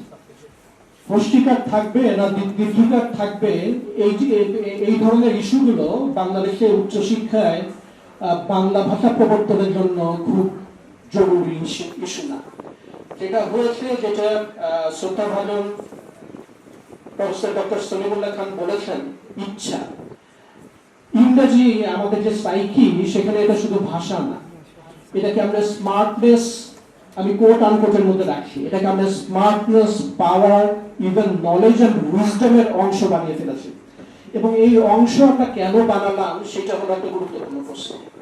তো আমি এটাকে যেভাবে বুঝি সেটা হচ্ছে যে আমাদের বিপুল সমস্যা আছে, সেটা হলো কালচারাল আইডেন্টিটির সমস্যা। এই কালচারাল আইডেন্টিটির যে সমস্যা, এইটার পিছনে বাংলাদেশের বুদ্ধিজীবী সমাজ বিপুল ভূমিকা রেখেছে। আমরা যে সমস্যা ফেস করি সেটা ফ্যাব্রিকেটেড অনেকটা, এবং সেখানে বুদ্ধিজীবীরা একটা বড় ভূমিকা রেখেছেন। আপনি কি বাঙালি? আপনি কি মুসলিম? আপনি কি বাংলাদেশী? এই সমস্ত অপ্রয়োজনীয় যে বিতর্ক এবং অনেক ক্ষেত্রেই মতলবী যে বিতর্ক, এই বিতর্ক আসলে আমার আত্মপরিচয়ের জায়গায় একটা বড় সংকটের সৃষ্টি করে। এবং এই সংকটের সাথে যে জিনিসগুলো আছে, যেটা আইডেন্টিটি ক্রাইসিস আমি বলবো, এই সংকট যে জিনিসটা তৈরি করেছে সেটা হলো প্রচন্ড আত্মবিশ্বাসের অভাব। একটা জাতির ভিতরে যদি ইন্ট্রিনসিক্যালি কিছু আত্মবিশ্বাস না থাকে, তাহলে আসলে সে তার নিজের আত্মপরিচয় নিয়ে বড় হওয়ার যে একটা ব্যাপার আছে, এই ব্যাপারটা উপলব্ধি করতেই পারে না। এবং এই ঘটনাটা কিন্তু ভীষণ ভাবে ঘটেছে, যেটা আজকের আলোচনায় হয়তো সেভাবে আসেন। এবং এই যে আইডেন্টিটি ক্রাইসিস এবং আত্মবিশ্বাসের অভাব, এর পিছনে একটা অপশাসনের দীর্ঘ লিগ্যাসি আছে, যেটা নিয়ে কথাবার্তা বলা হয়নি। স্বাধীনতার আগে এবং পরে সুশাসন, গণতন্ত্র, এগুলো নিয়ে আমাদের বহু আলাপ আছে, কিন্তু আমাদের লিগ্যাসিটা কিন্তু একেবারে পুরোপুরি অপশাসনের লিগ্যাসি। অপশাসনের ভিতরে যখন একটা জনগোষ্ঠী বাস করে, তখন তার ভিতরে ওই সেলফ এস্টিম এবং আত্মবিশ্বাস এই জায়গাটা তৈরি হয় না আর কি, এবং এটা তৈরি হয়নি। সেই কলোনিয়াল সময়ের কথাই যদি বলা যায়, তারপরে আমরা আমাদের বুদ্ধিজীবী সমাজ যারা লেখাপড়া দু কলম শিখেছিল, তারা কিভাবে নিজের পরিচয়কে ধারণ করেছে, এটা একটা খুব বড় প্রশ্ন। বাংলা একাডেমির ভূমিকা নিয়ে কিছু কথা হয়েছে, আমি খুব দ্রুত শেষ করব। বাংলা একাডেমির ভূমিকা, যেহেতু ওই যে বললাম বিজ্ঞানের ছাত্র, আমার ওই মানে আলংকারিক ভাষার প্রতি খুব একটা ইয়ে নেই, আমার কাছে এক কথায় লজ্জাজনক। এই মুহূর্তে বাংলা একাডেমি একটা চাটুকার প্রতিষ্ঠানে পরিণত হয়েছে। অতীতে কিছু ইতিবাচক ভূমিকা থাকলেও এখন বাংলা একাডেমির কাজ হচ্ছে সিম্পলি একটা চাটুকারের ভূমিকা পালন করা, এবং চাটুকারিত্বের সাথে যে জিনিসটা সবসময় আসে সেটা হচ্ছে অযোগ্যতার লালন পালন। যেখানেই চাটুকারিতা আছে সেখানেই অযোগ্য মানুষকে প্রমোট করার একটা বিপুল প্রবণতা আছে, এবং ঠিক সেই ঘটনাটাই ঘটেছে। বাংলা ভাষায় যে বাংলা মাধ্যমে যে শিক্ষা, সেটা নিয়ে একটা আমার কাছে একটা খুব বড় আশঙ্কার জায়গা আছে। সেটা হলো বাংলা মাধ্যমে যে শিক্ষা, আমরা যারা শিক্ষকতা করি, আমরা যেরকম ছাত্রছাত্রী পাচ্ছি, আমরা স্কুল কলেজে যা দেখছি, আমার কিছুটা সংশ্লিষ্ট আছে বাচ্চাদের সাথে, বাংলা মাধ্যমে শিক্ষার মান ভীষণভাবে নিম্নমুখী। এইটা যদি আপনি স্বীকার করেন, কথাটা হলো আপনি একটা নিম্নমুখী শিক্ষা কার্যক্রম সারা দেশে চালু করেছেন, আর আপনি বলবেন যে ইংলিশ মিডিয়ামে কেন যাচ্ছে, এটা পুরোপুরি একটা ভুল। আপনি একটা সুন্দর বিকল্প দেবেন, একটা সুন্দর শিক্ষা দেবেন, তারপরে বলবেন যে ওই শিক্ষাটা কেন মানুষ গ্রহণ করছে না।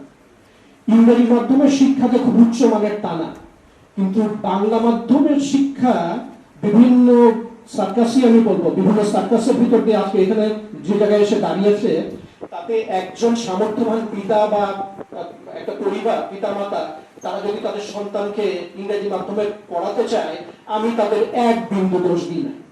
তার কারণ হচ্ছে শিক্ষার মান থাকতে হবে। সেই মান যদি না থাকে, তাহলে সেখানে তো আমি আমার বাচ্চাকে দেবো না। এটা খুব সহজ একটা ব্যাপার। এবং শুধু ইংরেজি মাধ্যম না, বাংলা মাধ্যমে শিক্ষার যে অবলম্বন হয়েছে, এটা যদি চলতে থাকে, তাহলে মাদ্রাসা শিক্ষা এবং ইংরেজি শিক্ষা, তারা যদি বিকল্প দাঁড় করাতে পারে মাদ্রাসা শিক্ষা, তাহলে আপনারা এই কিছুদিন পরে যারা মাদ্রাসার নাম শুনতে পারেন না, তারা আপনাদের বাচ্চাদের মাদ্রাসায় পাঠাবেন। তো এই জিনিসগুলো আমি সরাসরি কথাই শুধুমাত্র বলছি। তাহলে আমার কাছে যেটা মনে হয়, সেটা শিক্ষার মান সবচেয়ে গুরুত্বপূর্ণ। বাংলা মাধ্যমে শিক্ষার মান কি করে মানে উন্নত করা যায়, সেটা আমাদের চিন্তা করতে হবে। অনুবাদ হয়নি, কেন হয়নি? এই প্রশ্নটার একটা উত্তর হচ্ছে ওই যে যেটা বলছিলাম, যে আমাদের যে মেন্টাল ব্লক আছে এবং আমাদের যে হীনমন্যতা আছে, সেটা আমাদের বাংলা চর্চায় উৎসাহী করে না। আর একটা জিনিস আমি বলি, রেসপেক্ট ফর স্কলারশিপ, জ্ঞানের প্রতি শ্রদ্ধাবোধ, এইটা আমরা জাতি হিসাবে হারিয়ে ফেলেছি। নিশ্চয়ই এটার পিছনে ইতিহাস আছে, এটার পিছনে অনেক কারণ আছে। আপনার যদি জ্ঞানের প্রতি শ্রদ্ধাবোধ না থাকে, তাহলে আপনি আসলে যে পরিশ্রম, যে ব্যক্তি, যে ইচ্ছা, যে উদ্যোগের কথা বলছেন, আপনি তো আসলে সেই পরিশ্রমটা করবেন না, এবং সেই পরিশ্রমটা হচ্ছে না। ইংরেজির প্রতি একটা অবসেশন আছে, এর ভিতরে অনেক রকমের মতলব আছে। আমি নিজে যখন পড়াই, অর্ধেক ইংরেজি বলি, বাংলা বলি। আমি ফিজিক্স ইংরেজি দিয়েই পড়েছি, এবং ইংরেজি বলার একটা আমার অভ্যাসও আছে, কিন্তু আমি মনে করি না এটা কোনো হীনমন্যতা থেকে আমি বলি। আমি যেসব বই কেতাব পড়েছি তার বেশিরভাগই ইংরেজি, সেটা একটা রিফ্লেকশন। ইংরেজি স্মার্টনেসের লক্ষণ সবসময় না। ইংরেজি অজ্ঞতা ঢেকে রাখার একটা মস্ত ভূমিকা। আপনি যদি দুকলম ইংরেজি বলেন, আপনি কি ঘোড়ার দিকটা বললেন এবং ভুলভালটা বললেন, সেটা ধরতে পারার মতো মানুষের সংখ্যা কম। এবং এই যে মুখস্থ করে ক্লাসরুমে যেসব শিক্ষক ইংরেজি বলছেন, তাদের ভিতরে বেশিরভাগ অংশ সেটা প্রাঞ্জল বাংলায় অনুবাদ করতে পারবেন না, এবং যেহেতু পারবেন না, তাদের ইংরেজি তাদের আশ্রয়। এই আশ্রয়টা ভেঙে দেওয়ার প্রয়োজন আছে। ইংরেজি কিন্তু সবসময় পাণ্ডিত্য নয়, ওইটা নিজের অজ্ঞতা ঢেকে রাখার জন্য একটা মুখোশ করে। এটাও আমাদের মনে রাখার দরকার আছে। বাংলা ভাষায় কি বিজ্ঞান চর্চা করা সম্ভব? এটাই আমার শেষ কথা। 100%। করতে গেলে ইংরেজিতে আপনি যেটুকু বোঝেন তার চেয়ে অনেক ভালো বুঝতে হবে, এবং সেটাই চ্যালেঞ্জ। সেই বোঝাটা যদি আপনার না থাকে, আপনি তো বাংলা ভাষায় বিজ্ঞান চর্চা করতে উৎসাহী হবেন না। নিজ ভাষায় বিজ্ঞানের একটা জটিল বিষয় বোঝাতে গেলে যে ডেপথ অফ নলেজ এবং ডেপথ অফ আন্ডারস্ট্যান্ডিং দরকার, সেটা অর্জন করার জন্য তো আমাদের শিক্ষক সমাজ সচেষ্ট না। আমি নিজের শিক্ষক, আমি জানি তারা সচেষ্ট নন, তাদের লেখাপড়ার দৌড় আমার ভালো ধারণা। তো কথাটা হলো, এই সমস্ত ফাঁকি এবং প্রতারণার ভিতর দিয়েই আসলে আমাদের চলছে, এবং এই প্রতারণা এবং ফাঁকি, এই যে আমরা যে কথাটা বলছিলাম যে উচ্চশিক্ষায় বাংলা প্রবর্তনের সমস্যা, এর মধ্যে প্রতারণা এবং ফাঁকি খুব বেশি। আমি বাংলা ভাষায় বিজ্ঞান নিয়ে একটা কথা বলে শেষ করে দেব। এটা হচ্ছে রাদারফোর্ডের একটা কথা। রাদারফোর্ড বলেছিলেন, উনি তো ইংরেজিতে কথা বলতেন, নিউজিল্যান্ডার ছিলেন, পরে কেমব্রিজে গেলেন। রাদারফোর্ড বলেছিলেন যে এই যে বিজ্ঞানের জটিল জটিল কথাবার্তা তোমরা বলো, এই কথাবার্তাগুলো যদি তুমি একজন বারমেইড, বাংলাদেশে এখন বারমেইড সেভাবে দেখা যায় না, ওই যে বিভিন্ন বার রেস্টুরেন্টে যে মহিলারা খাবার দাবার পরিবেশন করেন, রাদারফোর্ড বলেছিলেন ওই বারমেইডকে তুমি যেটা করছো সেটা যদি পরিষ্কার করে তুমি বুঝিয়ে না দিতে পারো, তাহলে তুমি বিজ্ঞান বিজ্ঞান বোঝো না। So standard has to be that, এবং ওই স্ট্যান্ডার্ড যদি রিচ করতে পারেন তাহলে ভাষা কোনো সমস্যা নেই।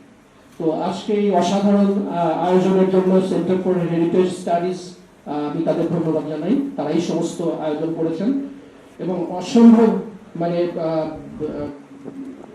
চিন্তার খোরাক দিয়েছেন প্রফেসর ডক্টর সলিমুল্লাহ খান, যারা অত্যন্ত কষ্ট করে এত সময় ধরে এগুলো শুনেছেন, তাদেরকেও আমার অনেক ধন্যবাদ।